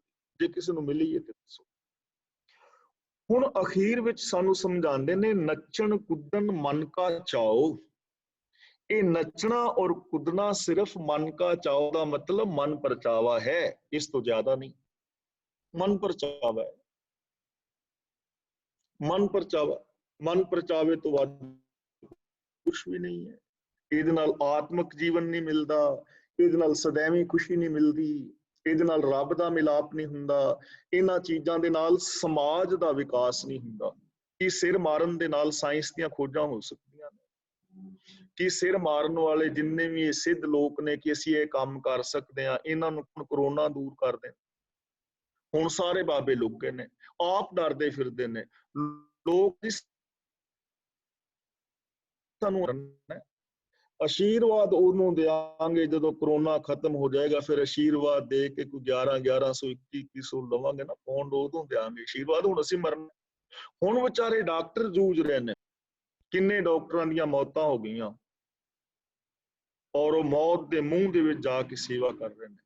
ਇਸ ਲਈ ਗੁਰੂ ਜੀ ਕਹਿੰਦੇ ਨੇ, ਨੱਚਣ ਕੁੱਦਣ ਮਨ ਕਾ ਚਾਓ। ਇਹ ਰੱਬ ਦੀ ਭਗਤੀ ਨਹੀਂ, ਇਹ ਮਨ ਦੇ ਚਾਅ ਨੇ, ਪਰਚਾਵੇ ਨੇ, ਖੁਸ਼ੀ। ਐਵੇਂ ਹੀ ਆਪਣੇ ਮਨ ਦੀਆਂ ਖੁਸ਼ੀਆਂ ਵਾਸਤੇ ਨੇ। ਇਹਦੇ ਵਿੱਚ ਕੋਈ ਧਾਰਮਿਕ ਗੱਲ ਨਹੀਂ, ਨਾ ਇਹ ਧਰਮ, ਨਾ ਇਹ ਪੂਜਾ ਹੈ, ਨਾ ਇਹ ਭਗਤੀ ਹੈ, ਨਾ ਇਹਨਾਂ ਕੰਮਾਂ ਦਾ ਕੋਈ ਆਤਮਕ ਜੀਵਨ ਨੂੰ ਲਾਭ ਹੈ। ਨਾਨਕ ਜਿਨ ਮਨ ਭਾਓ ਤਿਨਾ ਮਨ ਪਾਓ। ਹੁਣ ਅਖੀਰ ਵਿੱਚ ਆਪਣੀ ਗੱਲ ਕਰ ਰਹੇ ਨੇ ਕਿ ਜਿਨ੍ਹਾਂ ਦੇ ਮਨ ਦੇ ਅੰਦਰ ਭਉ ਹੈ, ਇੱਥੇ ਭਉ ਦਾ ਮਤਲਬ ਡਰ ਨਹੀਂ, ਇੱਥੇ ਭਉ ਦਾ ਮਤਲਬ ਹੈ ਅਦਬ, ਤੇ ਭਉ ਦਾ ਮਤਲਬ ਹੈ ਪਿਆਰ। ਜਿਨ੍ਹਾਂ ਦੇ ਮਨ ਦੇ ਅੰਦਰ ਅਦਬ ਰੱਬ ਦਾ, ਉਹਨਾਂ ਦੇ ਮਨ ਦੇ ਅੰਦਰ ਪ੍ਰੇਮ ਹੈ। ਦੇਖੋ ਅਦਬ ਕਿੰਨੀ ਚੰਗੀ ਚੀਜ਼ ਹੈ ਜੋ ਜ਼ਿੰਦਗੀ ਚੋਂ ਖਤਮ ਹੋ ਗਿਆ ਹੈ।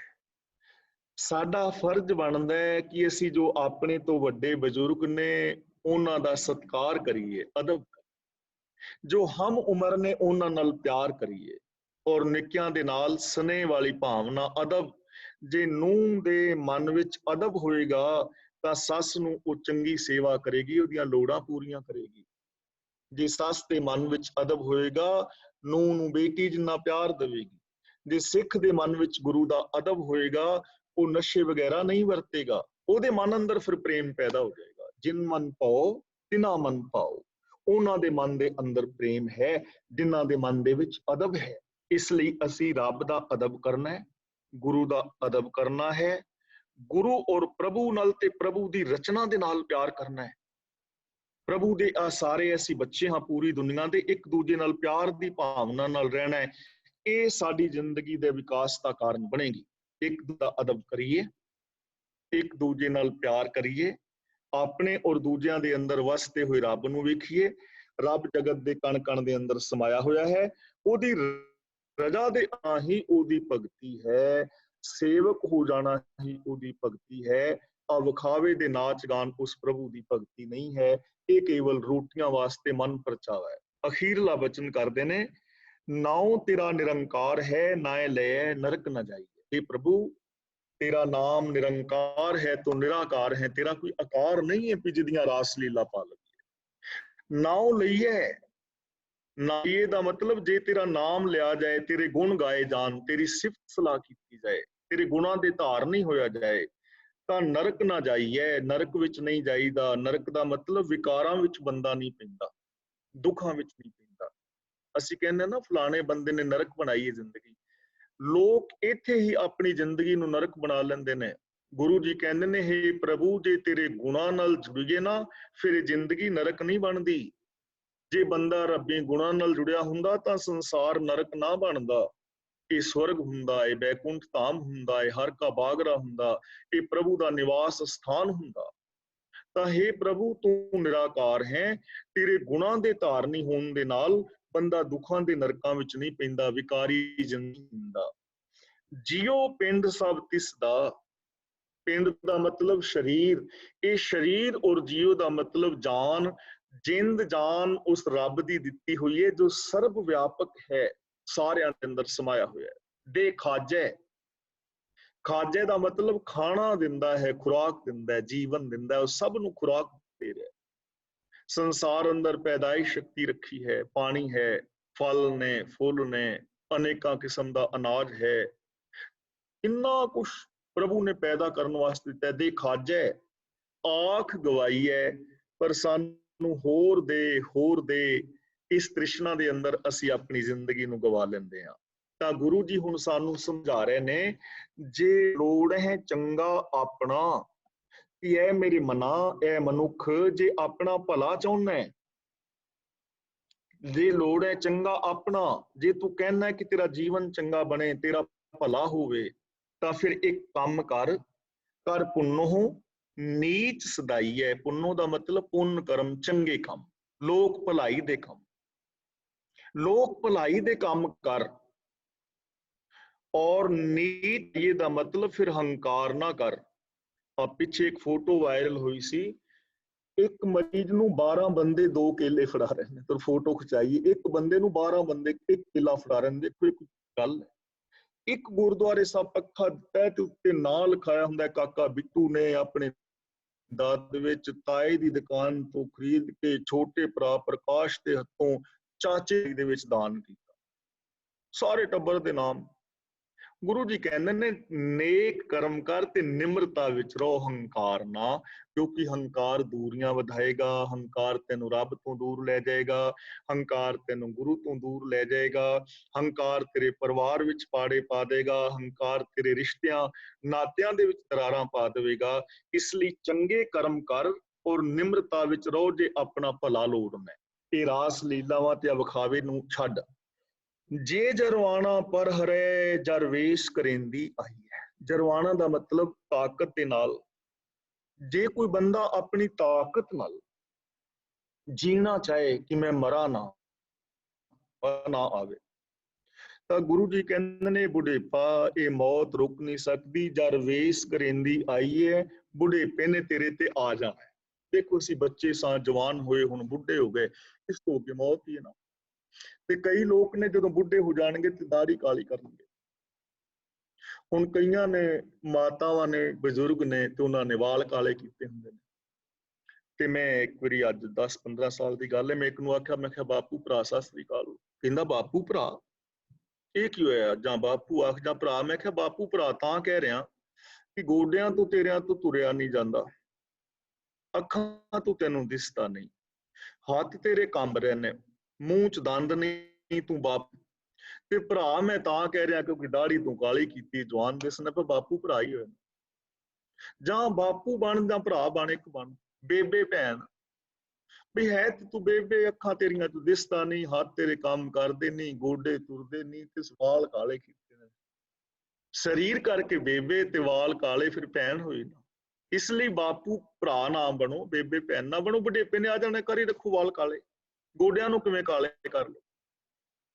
ਤੋ ਕਹਿਣ ਤੋਂ ਭਾਵ ਗੁਰੂ ਜੀ ਕਹਿੰਦੇ ਨੇ, ਜੇ ਜਰਵਾਣਾ ਪਰ ਹਰੈ ਜਰ ਵੇਸ ਕਰੇਂਦੀ ਆਈ ਹੈ। ਜੇ ਕੋਈ ਆਪਣੇ ਜ਼ੋਰ ਦੇ ਨਾਲ ਇਸ ਬੁਢੇਪੇ ਨੂੰ ਜਾਂ ਮਤਲਬ ਮੌਤ ਨੂੰ ਰੋਕਣਾ ਚਾਹੇ ਤਾਂ ਰੁਕਦਾ ਨਹੀਂ। ਇਹ ਬੁਢੇਪਾ, ਇਹ ਮੌਤ ਆ ਜਾਂਦੀ। ਯਾਨੀ ਇਹਨਾਂ ਚੀਜ਼ਾਂ ਨੂੰ ਅਸੀਂ ਪ੍ਰਵਾਨ ਕਰਨਾ ਹੈ। ਆਪਣੀ ਹਲਕੀ ਫੁਲਕੀ ਕਸਰਤ ਕਰੋ, ਚੰਗੀ ਖੁਰਾਕ ਲਓ, ਔਰ ਇਸ ਬੁਢੇਪੇ ਨੂੰ ਅਸੀਂ ਸੌਖੀ ਜ਼ਿੰਦਗੀ ਨਾਲ ਜੀ ਸਕਦੇ ਹਾਂ। ਪਰ ਇਹਨਾਂ ਚੀਜ਼ਾਂ ਨੂੰ ਰੋਕਿਆ ਨਹੀਂ ਜਾ ਸਕਦਾ। ਉਹ ਰਹਿ ਨਾ ਭਰੀਐ ਪਾਈਐ।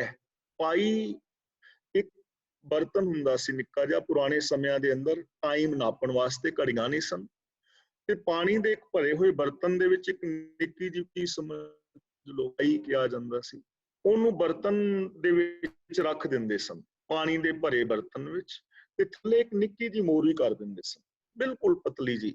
ਉਸ ਮੋਰੀ ਚੋਂ ਹੌਲੇ ਹੌਲੇ ਹੌਲੇ ਹੌਲੇ ਪਾਣੀ ਜਾਂਦਾ ਰਹਿੰਦਾ ਸੀ, ਤੇ ਜਦੋਂ ਪਾਈ ਭਰ ਜਾਂਦੀ ਸੀ ਤੇ ਉਹ ਡੁੱਬਦੀ ਸੀ। ਇਹਦੇ ਤੋਂ ਟਾਈਮ ਦਾ ਅੰਦਾਜ਼ਾ ਲਾਇਆ, ਸਮਾਂ ਹੋ ਗਿਆ। ਹੁਣ ਗੁਰੂ ਜੀ ਕਹਿੰਦੇ ਨੇ, ਕੋ ਰਹਿ ਨਾ ਭਰੀਏ ਪਾਈਏ। ਜਿਵੇਂ ਉਹ ਪਾਈ ਭਰ ਡੁੱਬ ਜਾਂਦੀ ਹੈ ਨਾ, ਫਿਰ ਪਾਣੀ ਤੇ ਤਰਦੀ ਨਹੀਂ ਰਹਿੰਦੀ। ਇਸੇ ਤਰ੍ਹਾਂ ਜਦੋਂ ਜ਼ਿੰਦਗੀ ਦਾ ਸਮਾਂ ਪੂਰਾ ਹੋ ਗਿਆ ਤੇ ਇਸ ਦੁਨੀਆ ਤੇ ਕਿਸੇ ਵੀ ਨਹੀਂ ਰਹਿਣਾ, ਨਾ ਮੈਂ ਰਹਿਣਾ, ਨਾ ਤੁਸੀਂ ਰਹਿਣਾ, ਨਾ ਪਹਿਲੋਂ ਕੋਈ ਰਿਹਾ ਹੈ। ਤੇ ਜਦੋਂ ਇਹ ਰਹਿਣਾ ਹੀ ਨਹੀਂ, ਇੱਕ ਦਿਨ ਇਸ ਦੁਨੀਆ ਤੋਂ ਚਲੇ ਜਾਣਾ ਹੈ, ਤਾਂ ਫਿਰ ਪਖੰਡ ਕਿਉਂ ਕਰਨੇ, ਵਿਖਾਵਾ ਕਿਉਂ ਕਰਨਾ, ਈਰਖਾ ਦਵੇਸ਼ ਵਿੱਚ ਜ਼ਿੰਦਗੀ ਕਿਉਂ ਗੁਜ਼ਾਰਨੀ। ਫਿਰ ਤਾਂ ਸਾਨੂੰ ਚਾਹੇ ਕਿ ਜੇ ਲੋੜ ਹੈ ਚੰਗਾ ਆਪਣਾ ਕਰ ਪੁੰਨੋ ਨੀਚ ਸਦਾਈ ਹੈ, ਅਸੀਂ ਇੱਕ ਦੂਜੇ ਦੇ ਨਾਲ ਪਿਆਰ ਵਾਲਾ ਵਤੀਰਾ ਕਰੀਏ, ਚੰਗੇ ਕਰਮ ਕਰੀਏ, ਨਿਮਰਤਾ ਦੇ ਵਿੱਚ ਰਹੀਏ, ਔਰ ਪ੍ਰਭੂ ਦੇ ਸੇਵਕ ਬਣੀਏ, ਪ੍ਰਭੂ ਦੀ ਰਜ਼ਾ ਦੇ ਵਿੱਚ ਤੁਰੀਏ, ਗੁਰੂ ਦੀ ਪਾਵਨ ਬਾਣੀ ਆਪ ਪੜ੍ਹੀਏ, ਗੁਰਬਾਣੀ ਮੁਤਾਬਕ ਜ਼ਿੰਦਗੀ ਜੀਵੀ ਦੇ ਨਾਮ ਤੇ ਕਿਸੇ ਨੂੰ ਇਮੋਸ਼ਨਲ ਬਲੈਕਮੇਲ ਨਾ ਕਰੀਏ। ਆਪਣੇ ਜੀਵਨ ਨੂੰ, ਪਰਿਵਾਰ ਦੇ ਜੀਵਨ ਨੂੰ, ਸੰਸਾਰ ਔਰ ਸਮਾਜ ਨੂੰ ਅਸੀਂ ਸਵਰਗ ਬਣਾਉਣ ਦੇ ਅੰਦਰ ਹਿੱਸਾ ਪਾਈਏ। ਮੈਂ ਇੱਥੇ ਖਿਮਾ ਦਾ ਜਾਚਕ ਹਾਂ।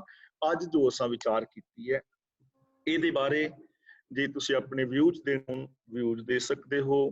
ਕੋਈ ਸਵਾਲ ਤੁਹਾਡਾ ਅੱਜ ਦੇ ਵਿਚਾਰ ਬਾਰੇ ਹੋਵੇ ਤਾਂ ਉਹ ਆਪਣਾ ਸਵਾਲ ਪੁੱਛ ਸਕਦੇ ਹੋ, ਤੇ ਆਪਣੇ ਵਿਊਜ਼ ਦੇਣ ਲੱਗਿਆਂ ਸੰਕੋਚ ਨਹੀਂ ਕਰਨਾ, ਕਿਉਂਕਿ ਮੈਂ ਆਪਣੇ ਵਿਚਾਰ ਤੁਹਾਡੇ ਤੇ ਥੋਪ ਨਹੀਂ ਰਿਹਾ, ਮੈਂ ਵਿਚਾਰ ਰੱਖ ਰਿਹਾ। ਹੋ ਸਕਦਾ ਹੈ ਤੁਹਾਡੇ ਵਿਚਾਰ ਮੇਰੇ ਨਾਲ ਨਾ ਰਲਦੇ ਹੋਣ, ਜਾਂ ਇਹਨਾਂ ਵਿਚਾਰਾਂ ਵਿੱਚ ਗੜਬੜ ਹੋਵੇ। ਹਰ ਬੰਦਾ ਭੁੱਲਣਹਾਰ ਹੈ।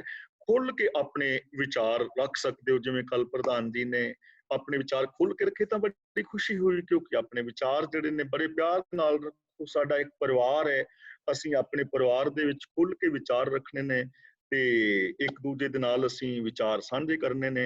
ਇਹਦੇ ਵਿੱਚ ਸੰਕੋਚ ਨਹੀਂ ਹੋਣਾ ਚਾਹੀਦਾ। ਜੋ ਵੀ ਤੁਹਾਡੇ ਵਿਚਾਰ ਨੇ ਉਹਨਾਂ ਨੂੰ ਆਪ ਖੁੱਲ ਕੇ ਰੱਖ ਸਕਦੇ ਹੋ। ਸਰਦਾਰ ਤਰਲੋਚਨ ਸਿੰਘ ਜੀ ਅਨੁਪ ਹੋ ਗਏ ਨੇ, ਉਹ ਹੁਣ ਅੱਗੋਂ ਅਗਲੀ ਕਾਰਵਾਈ ਕਰਨਗੇ। ਮੈਂ ਇੱਥੇ ਖਿਮਾ ਦਾ ਜਾਚਕ ਹਾਂ। ਹੋਈਆਂ ਭੁੱਲਾਂ ਦੀ ਖਿਮਾ ਬੁਲਾਓ ਜੀ। ਵਾਹਿਗੁਰੂ ਜੀ ਕਾ ਖਾਲਸਾ, ਵਾਹਿਗੁਰੂ ਜੀ ਕੀ ਫਤਿਹ। ਧੰਨਵਾਦ ਜੀ, ਬਹੁਤ ਬਹੁਤ ਗਿਆਨੀ ਜੀ।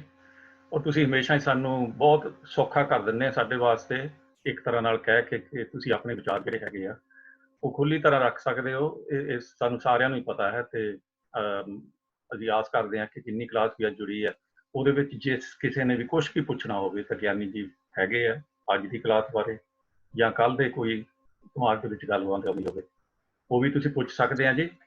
ਤੇ ਅੱਜ ਦੀ ਬੜੀ ਵਡਮੁੱਲੀ ਵਿਚਾਰ ਹੋਈ ਹੈ, ਬਹੁਤ ਡੂੰਘੀ, ਹਮੇਸ਼ਾ ਦੀ ਤਰ੍ਹਾਂ। ਤੇ 500 ਸਾਲ ਤੋਂ ਜ਼ਿਆਦਾ ਪਹਿਲਾਂ ਗੁਰੂ ਨਾਨਕ ਦੇਵ ਜੀ ਜਦੋਂ ਆਏ ਆ, ਉਹਨਾਂ ਨੇ ਇਹ ਜਿਹੜੀ ਇੱਕ ਬਹੁਤ ਵਡਮੁੱਲੀ ਜਿਹੜੀ ਆਸਾ ਕੀ ਵਾਰ ਦੀ ਬਾਣੀ ਹੈ ਉਹ ਰਚੀ ਹੈ। ਉਹਦੇ ਵਿੱਚ ਕਿੰਨੀ ਡੂੰਘਾਈ ਦੇ ਵਿੱਚ ਉਹਨਾਂ ਨੇ ਉਸ ਟਾਈਮ ਤੇ ਜੋ ਕਰਮ ਕਾਂਡ ਚੱਲ ਰਿਹਾ ਸੀ ਉਹਦੇ ਬਾਰੇ ਡਿਟੇਲ ਦੇ ਵਿੱਚ ਦੱਸਿਆ ਹੈ, ਤੇ ਉਹਨਾਂ ਦੀ ਵਿਆਖਿਆ ਜਿਹੜੀ ਗਿਆਨੀ ਜੀ ਨੇ ਕੀਤੀ ਹੈ ਕੱਲੀ ਕੱਲੀ ਲਾਈਨ ਦੀ, ਉਹ ਸਾਡੇ ਸਾਰਿਆਂ ਤੱਕ ਪਹੁੰਚ ਗਈ ਹੈ। ਤੇ ਕਰਮਕਾਂਡ ਤਾਂ ਇਹੀ ਹੈ ਜੀ ਵੀ ਜੇ ਅਸੀਂ ਸਮਝ ਲਈਏ, ਉਹਨਾਂ ਨੇ ਜਿੱਦਾਂ ਕਿਹਾ ਕਿ ਨਾਨਕ ਮੁਸੇ ਗਿਆਨ ਵੀ ਹੋਣੀ ਖਾਏ ਗਿਆ ਚਮਕਾਲ, ਤੇ ਜੇ ਸਾਡੀ ਜਿਹੜੀ ਗਿਆਨ ਆ ਜੇ ਥੋੜਾ ਬਹੁਤਾ ਇਹਦੇ ਵਿੱਚੋਂ ਲੈ ਲਈਏ ਜਾਂ ਅਸੀਂ ਆਲੇ ਦੁਆਲੇ ਨੂੰ ਸਮਝੀਏ ਤਾਂ ਸਾਨੂੰ ਕੋਈ ਕਰਮਕਾਂਡਾਂ ਦੇ ਥਰੂ ਲੁੱਟ ਨਹੀਂ ਸਕਦਾ। ਇਹੀ ਸਾਡੇ ਵਿੱਚ ਗਿਆਨ ਦਾ, ਇਸ ਬਾਣੀ ਦਾ ਜੋ ਅਸਰ ਹੋਣਾ ਹੈ, ਉਹ ਅਸੀਂ ਲੈ ਕੇ ਤਾਂ ਆਪਣੇ ਜੀਵਨ ਨੂੰ ਸੁਧਾਰ ਸਕੀਏ। ਸੋ ਥੈਂਕ ਯੂ ਜੀ, ਤੁਹਾਡਾ ਬਹੁਤ ਬਹੁਤ ਧੰਨਵਾਦ ਜੀ। ਮੈਂ ਹੁਣ ਹਮੇਸ਼ਾ ਦੀ ਤਰ੍ਹਾਂ ਸਾਰਿਆਂ ਨੂੰ ਬੇਨਤੀ ਕਰੂੰਗਾ, ਮੇਰੀ ਸਕਰੀਨ ਤੇ ਜਿੱਦਾਂ ਜਿੱਦਾਂ ਇਸ ਵੇਲੇ ਕਲਾਸ ਤੇ ਆਪਣੇ ਮੌਜੂਦ ਹੈਗੇ ਆ ਸਾਰੇ, ਸਭ ਤੋਂ ਪਹਿਲਾਂ ਮੇਰੇ ਨਾਲ ਲੈਫਟ ਹੈਂਡ ਸਾਈਡ ਤੇ ਹੈਗੇ ਆ ਜੀ ਸਤਨਾਮ ਸਿੰਘ ਨਾਗਰਾ, ਮੈਂ ਉਹਨਾਂ ਕੋਲ ਆ ਰਿਹਾ ਜੀ। ਉਹਦੇ ਬਾਅਦ ਦੇ ਵਿੱਚ ਦਵਿੰਦਰ ਸਿੰਘ ਤੂਰ ਨੈਕਸਟ। ਸਤਨਾਮ ਸਿੰਘ ਜੀ। ਵਾਹਿਗੁਰੂ ਜੀ ਕਾ ਖਾਲਸਾ, ਵਾਹਿਗੁਰੂ ਜੀ ਕੀ ਫਤਿਹ ਜੀ। ਗਿਆਨੀ ਜੀ, ਆਪਨੇ ਬਹੁਤ ਹੀ ਸਜੇ ਢੰਗ ਨਾਲ ਆਸਾ ਦੀ ਵਾਰ ਕੀਤਾ, ਤੇ ਮੇਰਾ ਥੋੜਾ ਹੈਗਾ ਜਿੱਦਾਂ ਆਪਨੇ ਦੱਸਿਆ, ਨੱਚਣ ਕੁੱਦਣ ਮਨ ਕਾ ਚਾਓ, ਨਾ ਨੱਚਣ ਨਾਲ, ਨਾ ਸਿਰ ਘੁਮਾਉਣ ਨਾਲ, ਤੇ ਨਾ ਹੀ ਰਾਸ ਆਦਿ ਜਾਂ ਹੋਰ ਮਾਲਾ ਫੇਰਨਾ ਜਾਂ ਕਿਤੇ ਜਾਣ ਦੀ ਲੋੜ ਨਹੀਂ, ਤੀਰਥਾਂ ਤੇ ਜਾ ਕੇ ਇਹ ਰੱਬ ਨਹੀਂ ਮਿਲਦਾ। ਕੀ ਭਗਤੀ ਵਿੱਚ ਧਿਆਨ ਲਾਉਣ ਨਾਲ ਰੱਬ ਦੀ ਪ੍ਰਾਪਤੀ ਜਾਂ ਪਰਮਾਤਮਾ ਦੀ ਪ੍ਰਾਪਤੀ ਹੋ ਸਕਦੀ ਹੈ? ਦੇਖੋ ਜੀ, ਜਿਹੜੀ ਸਿੱਖ ਭਗਤੀ ਹੈ ਨਾ, ਇਹ ਧਿਆਨ ਦੇਣ ਦੀ ਜ਼ਰੂਰਤ ਹੈ ਕਿ ਸਿੱਖ ਦੀ ਜਿਹੜੀ ਸਮਾਧੀ ਹੈ ਉਹ ਬੰਦ ਅੱਖਾਂ ਦੀ ਨਹੀਂ, ਖੁੱਲੀਆਂ ਅੱਖਾਂ ਦੀ ਹੈ। ਔਰ ਭਗਤੀ ਵਾਸਤਵ ਵਿੱਚ ਹੈ ਕਿ ਸਿੰਪਲ ਗੱਲ ਹੈ, ਸਭ ਗੁਣ ਤੇਰੇ ਮੈਂ ਨਾ ਹੀ ਕੋਏ, ਵਿਣ ਗੁਣ ਕੀਤੇ ਭਗਤ ਨਾ ਹੋਏ। ਗੁਣਾਂ ਦੇ ਧਾਰ ਨਹੀਂ ਹੋਣਾ ਹੀ ਰੱਬ ਦੀ ਭਗਤੀ ਹੈ। ਇਹ 6 ਗੱਲਾਂ ਨੋਟ ਰੱਖੋ, ਜੇ ਅਸੀਂ ਇਹ 6 ਗੱਲਾਂ ਗੁਰਬਾਣੀ ਅਨੁਸਾਰ ਕਰਦੇ ਹਾਂ ਤੇ ਇਹ ਹੀ ਭਗਤੀ ਹੈ, ਉਹ ਰੱਬ ਦੀ ਪ੍ਰਾਪਤੀ ਹੋਏਗੀ। ਪਹਿਲੀ ਗੱਲ, ਅੱਖਾਂ ਦੇ ਨਾਲ ਵੇਖਣਾ ਕੀ ਹੈ, ਸਭ ਮੈਂ ਜੋ ਤੈ ਸੋਏ, ਠੀਕ ਹੈ ਜੀ, ਕਿਸੇ ਨੂੰ ਬੇਗਾਨਾ ਨਹੀਂ ਸਮਝਣਾ, ਹਰ ਇੱਕ ਨਾਲ ਰੱਬ ਵਰਗਾ ਪਿਆਰ ਵਿਹਾਰ। ਦੂਜਾ ਕੰਮ, ਕੰਨਾਂ ਦੇ ਨਾਲ ਸੁਣਨਾ ਕੀ ਹੈ, ਇਸ ਤਰ੍ਹਾਂ ਮੈਨੂੰ ਸੱਚ ਹੈ ਸੁਣਨੇ ਨੂੰ ਪਠਾਏ, ਝੂਠ ਨਹੀਂ ਸੁਣਨਾ, ਚੁਗਲੀ ਨਿੰਦਾ ਨਹੀਂ ਸੁਣਨੀ। ਤੀਜਾ ਮੈਂ ਭਗਤੀ ਵਿੱਚ ਜ਼ਬਾਨ ਨਾਲ ਬੋਲਣਾ ਕੀ ਹੈ, ਬੋਲੀਏ ਸੱਚ ਧਰਮ, ਝੂਠ ਨਾ ਬੋਲੀਏ, ਕਿਸੇ ਦੀ ਨਿੰਦਿਆ ਨਹੀਂ ਕਰਨੀ, ਖਰਵੇ ਬੋਲ ਨਹੀਂ ਬੋਲਣੇ, ਔਰ ਮਿੱਠੇ ਪਿਆਰੇ ਸੱਚੇ ਬੋਲ ਬੋਲਣੇ ਨੇ। ਚੌਥਾ ਕੰਮ, ਹੱਥਾਂ ਨਾਲ ਕਰਨਾ ਕੀ ਹੈ, ਬੇਗਾਨਾ ਹੱਕ ਨਹੀਂ ਖਾਣਾ, ਇਹਨਾਂ ਹੱਥਾਂ ਨਾਲ ਨਸ਼ੇ ਨਹੀਂ ਵਰਤਣੇ, ਸਗੋਂ ਖਾਏ ਕਿ ਛੱਤੋਂ ਦੇ। ਤੇ ਪੰਜਵਾਂ ਕੰਮ, ਪੈਰਾਂ ਨਾਲ ਤੁਰਨਾ ਕਿੱਧਰੇ, ਸ਼ਰਾਬ ਦੇ ਠੇਕਿਆਂ ਵੱਲ ਨਾ ਜਾਓ, ਵਿਕਾਰਾਂ ਵੱਲ ਨਾ ਜਾਓ, ਬਾਬਿਆਂ ਵੱਲ ਨਾ ਜਾਓ, ਵਿਚਾਰ ਦੇ ਅੱਡਿਆਂ ਵੱਲ ਨਾ ਜਾਓ, ਸਗੋਂ ਚਰਨ ਚਲੋ ਮਾਰਗ ਗੋਬਿੰਦ। ਇਹ 6ਵਾਂ ਕੰਮ ਹੈ ਜੀ, ਮਨ ਦੇ ਨਾਲ ਸੋਚਣਾ ਕੀ ਹੈ, ਅੰਤਰ ਗੁਰ ਆਰਾਧਨਾ, ਤੁਹਾਡੀ ਸੋਚ ਵੀ ਰੱਬ ਵਾਲੀ ਹੋਵੇ। ਫਿਰ ਕੀ ਹੋਏਗਾ, ਦਰਗਾਹ ਪਾਈਏ ਥਾਂ, ਰੱਬ ਦੀ ਦਰਗਾਹ ਸਥਾਨ ਪਾ ਲੋਗੇ। ਇਹ ਭਗਤੀ ਹੈ। ਇਹਨਾਂ ਗੁਣਾਂ ਦੇ ਵਿੱਚ ਅਸੀਂ ਧਿਆਨ ਲਾਣਾ ਹੈ, ਅਵਗੁਣ ਛੋੜ ਗੁਣਾ ਕੋ। ਹਾਂਜੀ, ਮਿਹਰਬਾਨੀ ਜੀ। ਦਵਿੰਦਰ ਸਿੰਘ ਤੂਰ, ਉਹਦੇ ਬਾਅਦ ਦੇ ਵਿੱਚ ਆਪਣੇ ਕੁਲਦੀਪ ਕੌਰ ਜੀ। ਹਾਂਜੀ ਹਾਂਜੀ, ਵਾਹਿਗੁਰੂ ਜੀ ਕਾ ਖਾਲਸਾ, ਵਾਹਿਗੁਰੂ ਜੀ ਕੀ ਫਤਿਹ। ਯਾਨੀ ਕੀ ਦੱਸਿਆ ਯਾਨੀ ਲਾਸਟ ਵੀਕ ਆਪਣੇ ਕਾਰਡਿਫ ਤੋਂ ਆਪਣੇ ਭਾਈ ਸਾਹਿਬ ਵੀ ਇਹੀ ਕਹਿੰਦੇ ਹੁੰਦੇ ਸੀਗੇ ਵੀ ਅੱਜ ਤੋਂ 15-20 ਸਾਲ ਪਹਿਲਾਂ, ਹਾਂਜੀ, ਮੈਂ ਅੱਜ ਤੋਂ 15-20 ਸਾਲ ਪਹਿਲਾਂ ਮੈਂ ਪਾਠ ਕਰ ਲੈਣਾ ਤੇ ਮੈਂ ਆਪਣੇ ਆਪ ਨੂੰ ਇਹ ਸਮਝਦਾ ਸੀ ਮੈਂ ਭਗਤੀ ਤੇਰੀ ਹੋ ਰਹੀ ਹੈ। ਉਹ ਕਹਿੰਦੇ ਅੱਜ ਮੈਨੂੰ ਪਤਾ ਲੱਗਾ ਹੈ ਕਿ ਪਿਛਲੀ ਵੀ ਉਹਨੇ ਕਿਹਾ ਸੀਗਾ, ਮੈਂ ਕਈ ਵਾਰੀ ਬਾਣੀ ਆਈ ਆ, ਉਹ ਕਹਿੰਦੇ ਵੀ ਜਦ ਤੱਕ ਇਸ ਬਾਣੀ ਨੂੰ ਅਸੀਂ ਸਮਝਦੇ ਨਹੀਂ, ਆਪਣੇ ਉੱਪਰ ਇੰਪਲੀਮੈਂਟ ਨਹੀਂ ਕਰਦੇ, ਇਹ ਬਾਕੀ ਗੱਲਾਂ ਦਾ ਕੋਈ ਕਿਸੇ ਵੀ ਤਰ੍ਹਾਂ ਦਾ ਕੋਈ ਲਿੰਕ ਨਹੀਂ ਹੈ। ਬਾਕੀ ਤੁਸੀਂ ਸਾਡੀ ਸੰਸਾਰਿਕ ਬਿਰਤੀਆਂ ਨੂੰ ਨਿਰੰਕਾਰੀ ਬਿਰਤੀਆਂ ਨਾਲ ਜੋੜ ਰਹੇ ਹੋ, ਹਾਂਜੀ, ਤੇ ਪ੍ਰਵਿਰਤੀ ਵਿਅਕਤੀ ਨੂੰ ਨਿਰਵਿਘਨ ਜੋੜਦੇ ਹੋ। ਸਾਡੇ ਵਾਸਤੇ ਇਸ ਤੋਂ ਵੱਡਾ ਹੋਰ ਕੀ ਤੁਸੀਂ ਪਰਉਪਕਾਰ ਕਰ ਸਕਦੇ ਹੋ। ਧੰਨਵਾਦ, ਬਹੁਤ ਬਹੁਤ ਧੰਨਵਾਦ। ਮਿਹਰਬਾਨੀ ਜੀ ਤੂਰ ਸਾਹਿਬ, ਬਹੁਤ ਬਹੁਤ। ਤੇ ਹੁਣ ਕੁਲਦੀਪ ਕੌਰ ਕੋ ਆ ਰਹੇ ਨੇ, ਉਹਦੇ ਬਾਅਦ ਚ ਆਪਣੇ ਭਾਈ ਹਰਨੇਕ ਸਿੰਘ ਜੀ ਕੋਲ ਮੈਂ ਆਊਂਗਾ ਜੀ। ਥੈਂਕ ਯੂ ਜੀ। ਕੁਲਦੀਪ ਕੌਰ। ਗਿਆਨੀ ਜੀ, ਜਿਹੜਾ ਸ਼ੁਰੂ ਚ ਤੁਸੀਂ ਵਰਡ ਯੂਜ਼ ਕੀਤਾ ਸੀ ਕਿ ਕਿਹਨੇ ਕਿਹਾ ਸੀ, ਕੀ ਕਿਹਾ ਸੀ ਕਿ ਜਿਹਦੇ ਤੋਂ ਕਹਿੰਦੇ ਰੱਬ ਪੈਦਾ ਹੋਇਆ? ਹਾਂਜੀ, ਕੀ ਵਰਡ ਯੂਜ਼ ਕੀਤਾ ਸੀ ਤੁਸੀਂ ਸ਼ੁਰੂ ਚ, ਜਿਹੜਾ ਜਿਹਦੇ ਤੋਂ ਇਹ ਸੋਚਦੇ ਕਿ ਰੱਬ ਪੈਦਾ ਹੋਇਆ? ਤੁਸੀਂ ਕੁਝ ਸ਼ੁਰੂ ਚ ਮੇਰਾ ਏਦਾਂ ਦਾ ਖਿਆਲ ਕੁਛ ਉਹਨਾਂ ਨੇ, ਕਿਹਾ ਸੀ? ਕੁਲਦੀਪ ਕੌਰ ਜੀ, ਮੇਰਾ ਖਿਆਲ ਉਹਨਾਂ ਨੇ ਇਹ ਕਿਹਾ ਸੀਗਾ, ਜੇ ਮੈਂ ਠੀਕ ਸੁਣਿਆ ਹੋਵੇ, ਸੋ ਮੁਖ ਕਹੋ ਸੋ ਮੁਖ ਜਲੋ ਜੋ ਕਹੇ ਠਾਕਰ ਜੋਨੀ। ਇਹ ਤੁਸੀਂ ਸੋਚ ਰਹੇ? ਨਹੀਂ ਜੀ, ਹਾਂਜੀ ਤੁਸੀਂ ਦੱਸੋ। ਇਹਨਾਂ ਨੇ ਸ਼ੁਰੂ ਚ ਕੁਝ ਸੀ ਕਿ ਉਹ ਸੋਚਦੇ ਕਿ ਰੱਬ ਜਿਹੜਾ ਉਹ ਕੰਨ ਤੋਂ ਪੈਦਾ ਹੋਇਆ। ਨਹੀਂ ਐਵੇਂ ਨਹੀਂ ਸੀ ਬੋਲਿਆ। ਉਹ ਮੈਂ ਕਿਹਾ ਸੀ ਕੇਤੀਆਂ ਕੰਨ ਕਹਾਣੀਆਂ, ਕੰਨ ਦਾ ਮਤਲਬ ਕ੍ਰਿਸ਼ਨ ਹੈਗਾ। ਨਹੀਂ ਚਲੋ, ਆਈ ਥਿੰਕ ਵੀ ਉਹਨਾਂ ਦਾ ਮਤਲਬ ਇਹੀ ਹੋਣਾ ਵੀ ਸ਼ੁਰੂ ਚ ਕਿ ਜਿਹੜਾ ਕ੍ਰਿਸ਼ਨ ਤੋਂ ਹੀ ਸ਼ਾਇਦ ਰੱਬ ਪੈਦਾ ਹੋਇਆ। ਜਿੱਦਾਂ ਕੌਣ ਬੋਲ ਰਿਹਾ ਸੀ? ਨਹੀਂ, ਤੁਸੀਂ ਸ਼ੁਰੂ ਚ ਕੁਝ ਬੋਲੇ ਸੀਗੇ। ਨਹੀਂ ਐਵੇਂ ਨਹੀਂ, ਫਿਰ ਤੁਹਾਨੂੰ ਭੁਲੇਖਾ ਲੱਗਾ ਹੋਣਾ ਜਾਂ ਠੀਕ ਤਰ੍ਹਾਂ ਸੁਣਨ ਨਹੀਂ ਪਾਇਆ। ਮੈਂ ਬੋਲਿਆ ਸੀ ਕੇਤੀਆਂ ਕੰਨ ਕਹਾਣੀਆਂ, ਕੰਨ ਦਾ ਮਤਲਬ ਕ੍ਰਿਸ਼ਨ ਦੀਆਂ ਕਹਾਣੀਆਂ ਨੇ ਕਿੰਨੀਆਂ ਸਾਰੀਆਂ, ਕੀਤੇ ਰਾਮ ਰਵਾਲ। ਹਾਂ, ਆਈ ਥਿੰਕ ਸਮਥਿੰਗ ਐਲਸ ਸੀਗਾ। ਕੋਈ ਗੱਲ ਨਹੀਂ, ਕੁਝ ਮਿਸ ਅੰਡਰਸਟੈਂਡਿੰਗ ਹੋਈ ਕਿਸੇ ਤਰ੍ਹਾਂ ਤੁਹਾਡੇ ਵਿੱਚ। ਕੋਈ ਨਹੀਂ, ਮੈਂ ਦੁਬਾਰਾ ਸੁਣ ਲਾਂਗੀ, ਟੇਪ ਤੋਂ ਸੁਣ ਲਾਂਗੀ, ਫਿਰ ਕੱਲ ਅਗਰ ਉਹਦਾ ਡਾਊਟ ਹੋਇਆ ਤਾਂ ਮੈਂ ਕੱਲ ਪੁੱਛ ਲਾਂਗੀ। ਦੂਸਰੀ ਗੱਲ ਮੇਰੀ ਇਹ ਆ, ਹਾਂਜੀ, ਕੱਲ ਆਪਾਂ ਗੱਲ ਕਰ ਰਹੇ ਸੀ ਕਿ ਜਿਹੜੇ ਮੁਸਲਮਾਨ ਆ ਉਹ ਵੀ ਪੱਥਰ ਨੂੰ ਪੂਜਦੇ ਆ, ਤੇ ਇਹ ਤਾਂ ਮੈਨੂੰ ਪਹਿਲਾਂ ਵੀ ਪਤਾ ਸੀ ਕਿ ਉਹ ਪੱਥਰਾਂ ਨੂੰ ਪੂਜਦੇ ਨਹੀਂ ਹੈ। ਲੇਕਿਨ ਸਾਡੇ ਜਿਹੜੇ ਪਿਛਲੇ 2 ਟੀਚਰ ਸੀ ਉਹ ਹਮੇਸ਼ਾ ਹੀ ਕਹਿੰਦੇ ਸੀ ਕਿ ਉੱਥੇ ਉਹਨਾਂ ਨੇ ਇੱਕ ਲਿੰਗ ਰੱਖਿਆ, ਉਹਨੂੰ ਪੂਜਦੇ ਆ। ਪਰ ਮੇਰੀ ਉਹਨਾਂ ਨਾਲ ਵੀ ਬਹਿਸ ਹੁੰਦੀ ਸੀ ਕਿ ਮੁਸਲਮਾਨ ਲਿੰਗ ਨਹੀਂ ਪੂਜਦੇ, ਉਹ ਸਿਰਫ ਇੱਕ ਅੱਲਾ ਨੂੰ ਪੂਜਦੇ ਆ। ਸੋ ਮੇਰੇ ਇੱਕ ਬਹੁਤ ਕਲੋਜ਼ ਮੁਸਲਮਾਨ ਫਰੈਂਡ ਹੈ, ਜਿਹਨੂੰ ਬਹੁਤ ਨੌਲੇਜ ਹੈ, ਉਹਦੇ ਨਾਲ ਫਿਰ ਮੈਂ ਗੱਲ ਕੀਤੀ ਸੀ। ਉਹਨਾਂ ਨੇ ਕਿਹਾ ਸੀ ਕਿ ਸਿਰਫ ਜਦੋਂ ਨੀਂਹ ਰੱਖੀ ਸੀ ਤਾਂ ਉਹ ਪੱਥਰ ਇੱਕ ਸੀਗਾ ਜਿਹੜਾ ਵਾਈਟ ਸੀ, ਫਿਰ ਉਹਦੇ ਉੱਪਰੋਂ ਜਿੱਦਾਂ ਗਿਰਿਆ ਸੀਗਾ ਤੇ ਫਿਰ ਉਹ ਬਾਅਦ ਚ ਕਾਲਾ ਹੋ ਗਿਆ। ਪਰ ਉਹ ਕਹਿੰਦੇ ਉਹ ਇੱਕ ਕਾਰਨਰ ਚ ਉਹ ਉਦਾਂ ਹੀ ਪਿਆ ਆ। ਜਦੋਂ ਨੀਂਹ ਰੱਖੀ ਸੀ ਮੁਹੰਮਦ ਸਾਹਿਬ ਨੇ, ਉਹਦੇ ਤੇ ਚਾਦਰ ਪਾਈ ਹੋਈ ਆ, ਉਹਨੂੰ ਕੋਈ ਨਹੀਂ ਪੂਜਦਾ। ਸਿਰਫ ਇੱਕ ਉਹਨਾਂ ਨੇ ਕਮਰਾ ਜਿਹਾ ਮਿਡਲ ਚ ਬਣਾਇਆ ਹੋਇਆ, ਜਦੋਂ ਹੱਜ ਕਰਦੇ ਆ ਉਹਦੇ ਉੱਪਰ ਇੱਕ ਚਾਦਰ ਪਾਈ ਹੋਈ ਆ, ਬਸ ਸਿਰਫ ਉਹਦੇ ਆਲੇ ਦੁਆਲੇ ਹੀ ਘੁੰਮਦੇ ਹੈਗੇ ਆ। ਪਰ ਉਹ ਕੋਈ ਪੱਥਰ ਪੂਜਾ ਨਹੀਂ ਕਰਦੇ। ਜਿਹੜੇ ਪੱਥਰ ਪੂਜਾ ਕਰਦੇ ਉਹਨਾਂ ਨੂੰ ਤਾਂ ਉਹ ਕਾਫਰ ਕਹਿੰਦੇ ਆ। ਨਹੀਂ ਦੇਖੋ, ਇਸਲਾਮ ਦੇ ਵਿੱਚ ਪੱਥਰ ਪੂਜਾ ਵਗੈਰਾ ਨਹੀਂ ਹੈ, ਕਿ ਉੱਥੇ ਅੰਦਰ ਕੀ ਹੁੰਦਾ, ਦੇਖੋ ਅੰਦਰ ਕਿਸੇ ਨੂੰ ਜਾਣ ਹੀ ਨਹੀਂ ਦਿੰਦੇ। ਕੁਝ ਲੋਕ ਕਹਿੰਦੇ ਨੇ, ਮਤਲਬ ਮੈਂ ਇਹ ਨਹੀਂ ਕਹਿ ਰਿਹਾ ਕਿ ਮੈਂ ਕਹਿ ਰਿਹਾ ਜੋ ਸੱਚ ਕਹਿ ਰਿਹਾ, ਕੁਝ ਕਹਿੰਦੇ ਨੇ ਕਿ ਉੱਥੇ ਜਿਹੜਾ ਪੱਥਰ ਹੈਗਾ ਉਹਨੂੰ ਚੁੰਮਦੇ ਨੇ ਜਾਂ ਕੁਝ ਕਰਦੇ ਨੇ, ਜਾਂ ਜਿਵੇਂ ਤੁਸੀਂ ਦੱਸਿਆ ਚਾਦਰ ਪਾਈ ਹੈ। ਇਹਦੇ ਬਾਰੇ ਕਿਸੇ ਮੁਸਲਮਾਨ ਵੀਰ ਤੋਂ ਹੀ ਸਹੀ ਜਾਣਕਾਰੀ ਲਈ ਜਾ ਸਕਦੀ। ਨਹੀਂ, ਉਹ ਮੁਸਲਮਾਨ ਹੀ ਹੈ, ਹੱਜ ਜਾਂਦਾ ਹੈ। ਹਾਂਜੀ, ਲੇਕਿਨ ਉਹ ਮੁਸਲਮਾਨ ਪੱਥਰ ਦੀ ਪੂਜਾ ਨਹੀਂ ਕਰਦੇ। ਲੇਕਿਨ ਉੱਥੇ ਕੀ ਅੰਦਰ ਉਸ ਬਾਰੇ ਮੈਨੂੰ ਨੌਲੇਜ ਨਹੀਂ ਹੈ। ਉਹ ਦੱਸਦੇ ਹੈ ਕਿਸੇ ਮੁਸਲਮਾਨ ਵੀਰ ਤੋਂ ਜਾਣਕਾਰੀ। ਉਹ ਕਹਿੰਦੇ ਜਿੱਦਾਂ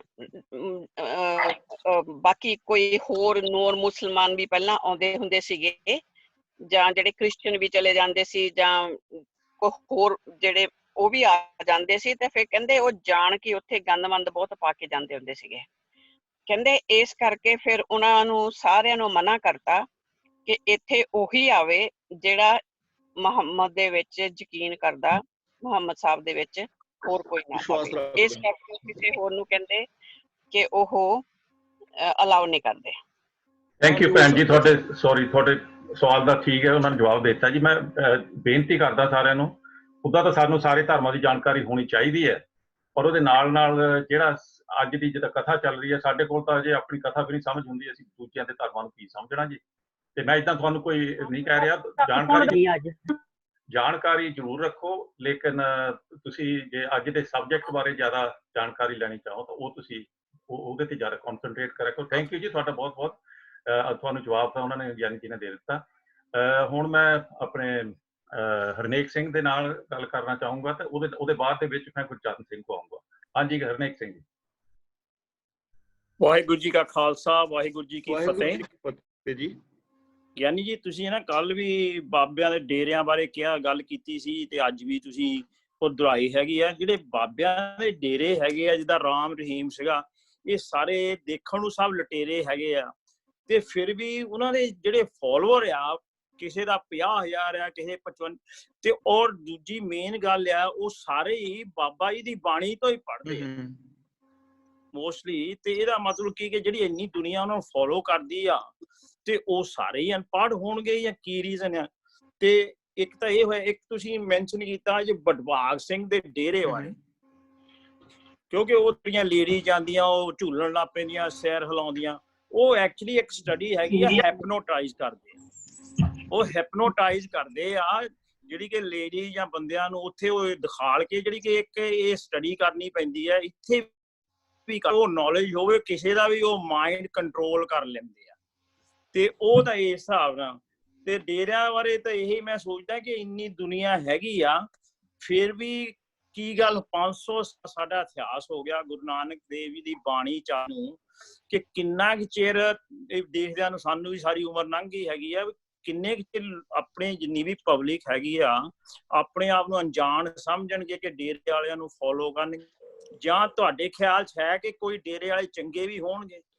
ਵੀਰ ਜੀ ਦੇਖੋ, ਅਸਲ ਦੇ ਵਿੱਚ ਗੱਲ ਇਹ ਹੈਗੀ ਹੈ ਕਿ ਜਿਹੜੇ ਡੇਰਿਆਂ ਦੇ ਉੱਤੇ ਜਾਂ ਮਤਲਬ ਬਹੁ ਗਿਣਤੀ, ਉਹਦਾ ਰੀਜਨ ਜਿਵੇਂ ਗੁਰੂ ਜੀ ਨੇ ਅੱਜ ਦੀ ਇਸ ਸ਼ਬਦ ਵਿੱਚ ਦੱਸਿਆ ਨਾ, ਨਾਨਕ ਮੁੱਸੇ ਗਿਆਨ ਵਿਹੂਣੀ ਖਾਏ ਗਿਆ ਜਮਕਾਲ, ਇਹ ਅਨਪੜ੍ਹਤਾ ਕਰਕੇ ਹੈਗਾ। ਧਰਮ ਦੀ ਦੁਨੀਆ ਵਾਲੇ ਪਾਸੇ ਅਸੀਂ ਨਾ ਬਹੁਤੇ ਲੋਕ ਸਟੱਡੀ ਨਹੀਂ ਕਰਦੇ। ਦੇਖੋ ਤੁਸੀਂ ਕਿਸੇ ਹਿੰਦੂ ਵੀਰ ਤੋਂ ਗੀਤਾ ਬਾਰੇ ਪੁੱਛੋ ਤਾਂ ਉਹਨਾਂ ਨੂੰ ਕੋਈ ਨੌਲੇਜ ਨਹੀਂ ਹੈ, ਸਿੱਖਾਂ ਵੀਰਾਂ ਨੂੰ ਬਹੁਤਿਆਂ ਨੂੰ ਪੁੱਛੋ ਤਾਂ ਉਹਨਾਂ ਨੂੰ ਗੁਰਬਾਣੀ ਬਾਰੇ ਨੌਲੇਜ ਨਹੀਂ ਹੈ, ਤੁਸੀਂ ਮੁਸਲਮਾਨ ਵੀਰਾਂ ਤੋਂ ਪੁੱਛੋਗੇ ਤੇ ਬਹੁਤਿਆਂ ਨੂੰ ਕੁਰਾਨ ਦੇ ਅਰਥ ਹੋ ਸਕਦੇ ਨਾ ਆਉਂਦੇ ਹੋਣ।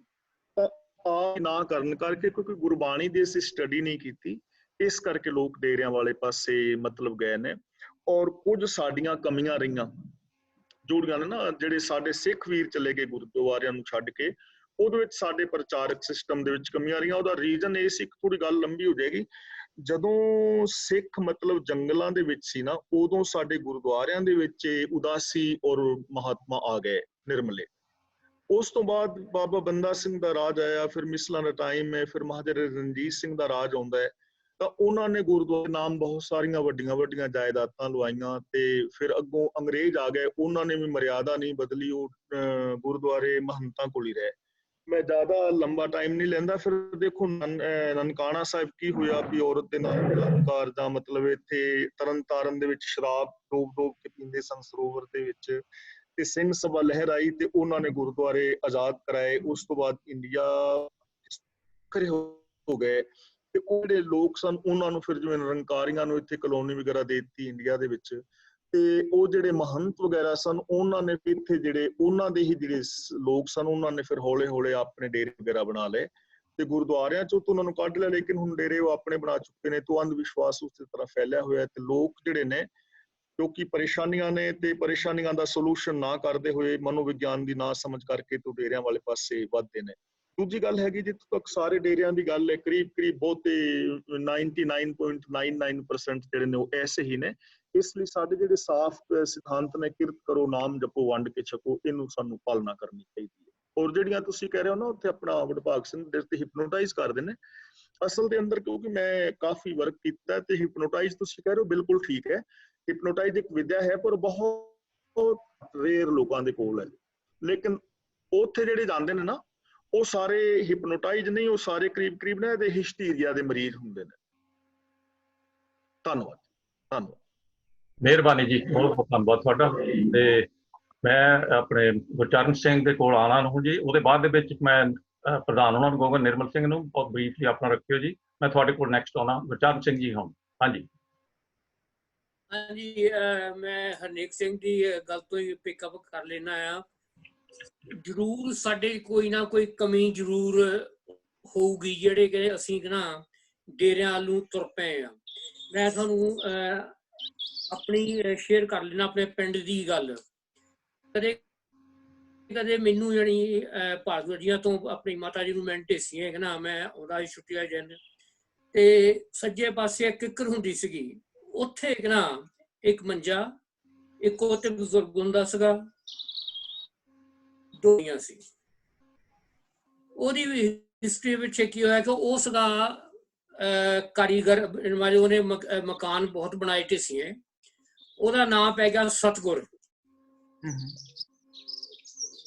ਉਹਨੇ ਕੀ ਕੀਤਾ ਵੇ, ਹੁਣ ਸਾਡੇ ਪਿੰਡ ਜਾ ਕੇ ਤੁਸੀਂ ਦੇਖੋ ਐਡਾ ਯਾਨੀ ਵੱਡਾ ਗੁਰਦੁਆਰਾ ਬਣਾਇਆ ਆ, ਅੱਧਾ ਬਟਾਲਾ ਉਹਨੇ ਖਰੀਦਿਆ ਆ। ਚਲੋ ਉਹ ਤਾਂ ਹੈ ਨਹੀਂ ਨਾ, ਉਹਦੀ ਜਿਹੜੀ ਗਾਹਾਂ ਔਲਾਦ ਸੀਗੀ ਜਾਂ ਚਾਚੇ ਤਾਏ ਸੀਗੇ ਭਤੀਜੇ, ਉਹ ਗੱਦੀ ਤੇ ਬਹਿੰਦੇ ਰਹੇ। ਹੁਣ ਇਸ ਮੇਰੀ ਦੇਖਣ ਦੇ ਵਿੱਚ ਆ, ਉਹਨਾਂ ਦਾ ਲੜਕਾ ਹੋਊਗਾ, ਪੋਤਾ ਹੋਊਗਾ ਨਾ ਕੁਛ, ਉਹ 23 ਸਾਲ ਦਾ ਆ, ਉਹ ਗੱਦੀ ਤੇ ਬੈਠਾ। ਲੋਕ ਆਉਂਦੇ ਆ ਉਹਦੇ ਪੈਰੀਂ ਹੱਥ ਲਾਉਂਦੇ 23 ਸਾਲ ਦੇ ਬੱਚੇ ਦੇ, ਕੀ ਫਿਰ ਸਾਡੇ 'ਚ ਕੋਈ ਨਾ ਕੋਈ ਦਿਮਾਗ 'ਚ ਨੁਕਸ ਹੋਊਗਾ ਕਿ ਜਿਹੜਾ ਅਸੀਂ ਇੱਧਰ ਨੂੰ ਤੁਰ ਪਏ ਹਾਂ।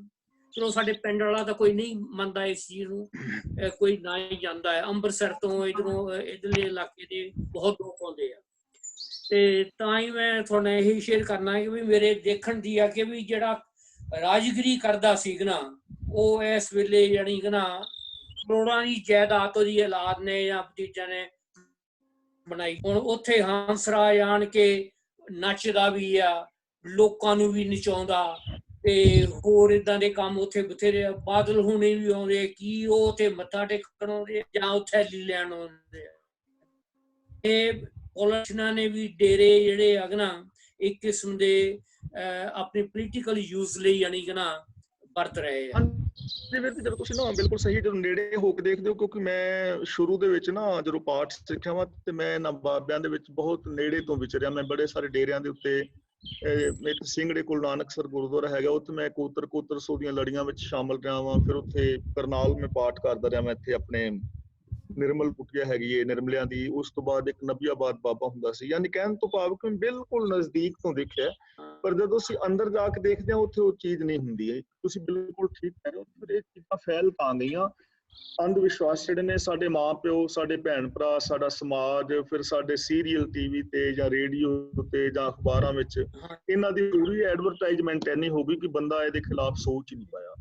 ਮੈਂ ਤਾਂ ਅੰਦਰ ਜਾ ਕੇ ਵੀ ਅੱਜ ਤੱਕ ਨਹੀਂ ਦੇਖਿਆ ਵੀ ਉੱਥੇ ਕੀ ਗ੍ਰੰਥ ਸਾਹਿਬ ਹੈਗਾ ਵੀ ਹੈ ਜਾਂ ਨਹੀਂ ਹੈ, ਜਾਂ ਕੈਸਟਾਂ ਹੀ ਲਾ ਕੇ ਪਾਠਨ ਦੇ। ਹਾਂਜੀ, ਜੇ ਹੋਵੇ ਵੀ ਤੇ ਫਿਰ ਵੀ ਭਾਜੀ ਉਹਨਾਂ ਨੂੰ ਆਪਣੇ ਤੌਰ ਤੇ ਵਰਤਦੇ। ਹਾਂਜੀ, ਉਹ ਆਪਣੇ ਯੂਜ਼ ਵੀ ਕਰਦੇ ਆ। ਹਾਂ, ਧੰਨਵਾਦ ਜੀ। ਇਹ ਗੱਲਾਂ ਜੀ 500 ਸਾਲ ਪਹਿਲਾਂ ਨਹੀਂ ਹੋ ਚੁੱਕੀਆਂ, ਹੁਣ ਵੀ ਹੋ ਰਹੀਆਂ, ਰਿਪੀਟ ਹੋ ਰਹੀਆਂ, ਸਾਡੇ ਸਾਹਮਣੇ ਹੀ ਆ ਸਾਰਾ ਕੁਝ। ਤੇ ਅਸੀਂ ਉਹਨਾਂ ਦੇ ਭਾਗੀ ਆ। ਅਸੀਂ ਉਹੀ ਨਾਨਕ ਮੁਸੇ ਗਿਆਨ ਵੀ ਹੋਣੀ ਵਾਲੀ ਗੱਲ ਹੈ ਸਾਡੀ, ਜਿਹੜੀ ਗਿਆਨ ਕਰਕੇ ਨਾ, ਉਹਦੇ ਕਰਕੇ ਅਸੀਂ ਇਸ ਲਪੇਟ ਦੇ ਵਿੱਚ ਆ ਕੇ ਅਸੀਂ ਲੁੱਟ ਹੋ ਰਹੇ ਹਾਂ। ਤੇ ਹਾਂਜੀ, ਨਿਰਮਲ ਸਿੰਘ ਕੈਲੇ ਤੇ ਉਹਦੇ ਬਾਅਦ ਚ ਸਵਿੰਦਰ, ਸ਼ਾਇਦ ਸਵਿੰਦਰ ਦੇ ਨਾਂ ਤੇ ਆਈਫੋਨ ਹੈ ਕੋਈ, ਉਹ ਰੈਡੀ ਰੱਖਿਓ, ਅਨਮਿਊਟ ਹੈ ਜੀ। ਤੇ ਮੈਂ ਤੁਹਾਡੇ ਕੋਲ ਬਾਅਦ ਚ ਆਊਂਗਾ, ਪਹਿਲਾਂ ਨਿਰਮਲ ਸਿੰਘ ਕੈਲੇ ਜੀ। ਵਾਹਿਗੁਰੂ ਜੀ ਕਾ ਖਾਲਸਾ ਤੇ ਵਾਹਿਗੁਰੂ ਜੀ ਕੀ ਫਤਿਹ ਜੀ। ਅੱਜ ਗਿਆਨ ਬਹੁਤ ਸੋਹਣਾ, ਇੱਕ ਅਗਿਆਨ ਹੈ, ਇੱਕ ਗਿਆਨ ਹੈ, ਸੱਚਾ ਗਿਆਨ ਹੈ। ਬਾਕੀ ਜਿਹੜਾ ਗਿਆਨ ਦਾ ਦੇ ਵਿੱਚ ਡੇਰਾਵਾਦਾਂ ਬਾਰੇ ਵੀ ਆਪਾਂ ਕਾਫੀ ਸੁਣਿਆ, ਗੱਲਬਾਤ ਸੁਣੀ ਹੈ, ਤੇ ਹੈਗਾ ਰਾਸਧਾਰੀਆਂ ਬਾਰੇ ਵੀ ਆਪਾਂ ਕਾਫੀ ਸੁਣਿਆ। ਉਹਨਾਂ ਦੇ ਗਿਆਨ ਦਾ ਵੀ ਆਪਾਂ ਨੂੰ ਪਤਾ ਚੱਲ ਗਿਆ। ਜਿੱਦਾਂ ਢੇਸੀ ਸਾਹਿਬ ਨੇ ਕਿਹਾ ਕਿ ਇਹਨਾਂ ਦੇ ਪਿੰਡ ਜਿਹੜਾ ਇੱਕ ਸਤਗੁਰ ਹੈ, ਉਹਨਾਂ ਬਾਰੇ ਮੈਂ ਵੀ ਚੰਗੀ ਤਰ੍ਹਾਂ ਜਾਣਦਾ, ਕਿਉਂਕਿ ਪਿੰਡ ਵੀ ਇਹਨਾਂ ਦੇ ਲਾਗੇ ਹੀ ਹੈ। ਤੇ ਉਹਨਾਂ ਦੀ ਜਾਣਕਾਰੀ ਪਿਛੋਕੜ ਸ਼ਾਹੀ ਨਪੜ ਸੀ, ਰਾਜਗੀਰ ਸੀ।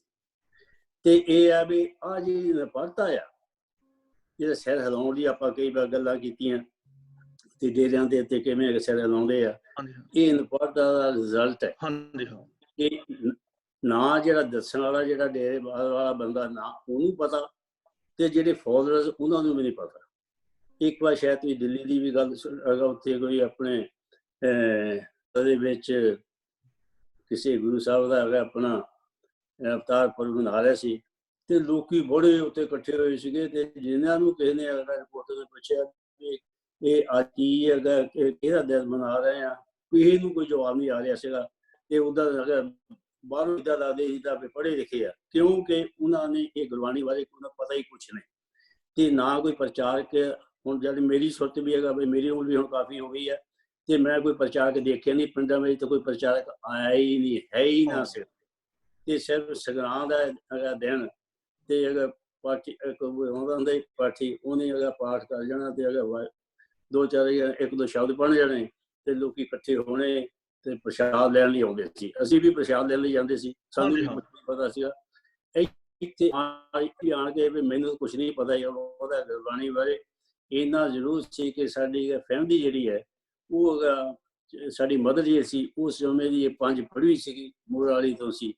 ਤੇ ਉਹਨਾਂ ਦੇ ਕਾਰਨ ਪਤਾ ਨਹੀਂ, ਕਿਉਂਕਿ ਉਹਦੀ ਜਿਹੜੀ ਡੈਥ ਹੋਈ ਹੈ, ਤੇ ਮੈਂ ਹਾਲੇ ਸਾਲ ਦਾ ਸੀ। ਮੇਰੇ ਤੇ ਉਹਨਾਂ ਦਾ ਕੋਈ ਪ੍ਰਭਾਵ ਬਹੁਤਾ ਨਹੀਂ ਕਿ ਉਸ ਤਰ੍ਹਾਂ ਜਿਸ ਪੈਦਾਇਸ਼ ਦੇ ਵਿੱਚ ਜਿਸ ਤਰ੍ਹਾਂ ਇੱਕ ਦੂਜੇ ਦੇ ਗੁਣ ਆਉਂਦੇ ਆ, ਉਹਦੇ ਕਰਕੇ ਥੋੜੇ ਵਾਲੇ ਆ ਗਏ ਹੋਊਗੇ। ਪਰ ਲੇਕਿਨ ਮੇਰੇ ਤੋਂ ਵੱਡਾ ਹੀ ਹੈਗਾ ਬ੍ਰਦਰ ਸੀ, ਉਹਨਾਂ ਦੇ ਤੇ ਅਸਰ ਜ਼ਰੂਰ ਸੀਗਾ। ਤੇ ਉਹਨਾਂ ਨੇ ਸਾਰੀ ਉਮਰ ਗੁਰਬਾਣੀ ਦੇ ਵਿੱਚ ਹੀ ਉਹਨਾਂ ਨੇ ਆਪਣੀ ਗੁਜ਼ਾਰੀ ਹੈ। ਤੇ ਇਹ ਕਾਫੀ ਪਹਿਲਾਂ ਤੋਂ ਲੈ ਕੇ ਪਾਠ ਵੀ ਕਰਨ, ਹਰ ਚੀਜ਼ ਦਾ ਉਹਨਾਂ ਨੌਲੇਜ ਵੀ ਸੀ। ਤੇ ਇਹ ਹੈਗਾ ਕੋਈ ਯਾਨੀ ਕਿ ਇਦਾਂ ਸੀਗਾ ਜਿਹੜਾ ਹੈ ਕੋਈ ਨਾ ਸੀਗਾ ਵੀ ਜਿਹੜੇ ਗੁਰਬਾਣੀ ਬਾਰੇ ਪਤਾ ਸੀਗਾ। ਤੇ ਹੁਣ ਚੀਜ਼ ਹੈ ਕਿ ਹੁਣ ਇਸ ਵੇਲੇ ਥੋੜੇ ਅਗਾ ਫਰਕ ਪੈਣ ਲੱਗਾ ਕਿ ਹੁਣ ਤੁਹਾਡੇ ਅੱਗੇ ਪ੍ਰਚਾਰਕ ਜਾਂ ਹੋਰ ਜਿਹੜੇ ਆਏ ਆ ਕੁਛ ਨਾ ਕੁਛ ਦਾ ਪਤਾ ਲੱਗਦਾ ਵੀ ਹੈ ਕੀ ਆ, ਸੱਚਾ ਗਿਆਨ ਕਿਹੜਾ ਆ। ਤੇ ਹੁਣ ਫਰਕ ਪੈਣ ਲੱਗ ਪਿਆ ਇੱਕ ਦੂਜੇ ਦਾ। ਹੁਣ ਆਪਾਂ ਇੱਕ ਦੂਜੇ ਦੇ ਸਵਾਲ ਜਵਾਬ ਕਰਦੇ ਆ, ਜਿਹਦੇ ਨਾਲ ਥੋੜੀ ਵਾਰੀ ਕਿਸੇ ਦੀ ਸੋਝੀ ਹੁੰਦੀ ਆ, ਡਿਸਕਸ਼ਨ ਦੇ ਵਿੱਚ ਕੁਛ ਕਾਫੀ ਪਤਾ ਚੱਲਦਾ ਹੈ। ਤੇ ਇਸ ਕਰਕੇ ਹੈਗਾ ਇੱਕ ਸਾਡੇ ਆਪਣੇ ਗੁਰਦੁਆਰਾ ਜਿੱਥੇ ਹੈਗਾ ਆਪਣੇ ਗੁਰਦੁਆਰੇ ਦੇ ਵਿੱਚ ਮੈਂ ਵੀ ਪਹਿਲੇ 15 ਸਾਲ ਤੋਂ ਉੱਥੇ ਕੰਮ ਕਰਦਾ, ਜਦੋਂ 15 ਸਾਲ ਤੋਂ। ਤੇ 10 ਸਾਲ ਦੀ ਗੱਲ ਹੈ। ਤੇ ਇੱਕ ਗਿਆਨੀ ਉਹ ਵੀ ਤੁਸੀਂ ਦੱਸਿਆ ਟੱਪਣਾ ਨੱਚਣਾ ਮਨ ਕਾ ਚਾਓ, ਉਹ ਹੈਗਾ ਦੁਕਾਨ ਨੂੰ ਹੈਗਾ ਵੇਲੇ ਇੱਕ ਮਸ਼ੀਨਾਂ ਤੇ ਪੈਸੇ ਪਾਉਂਦੇ ਹੁੰਦੇ ਸੀ, ਪਾ ਦੇਣਾ ਤੇ ਉਹਨੂੰ ਕਿਤੇ ਇੱਕ ਦਿਨ ਕਿਤੇ 4 ਪੈਸੇ ਮਿਲ ਜਾਂਦੇ ਹੋਊਗੇ, ਦੂਜੇ ਦਿਨ 10 ਪਾਉਂਡ ਖਰਾਬ ਵੀ ਕਰਦਾ ਹੋਊਗਾ। ਤੇ ਮੈਨੂੰ ਹੈਗਾ ਕਿਸੇ ਨੇ ਹੈਗਾ ਦੱਸਿਆ, ਜਿਹਨੇ ਕਿਤੇ ਜਾਂਦਾ ਦੇਖ ਲਿਆ ਵੀ ਉਸ ਮਸ਼ੀਨਾਂ ਜਾ ਕੇ ਪੈਸੇ ਪਾਉਂਦਾ।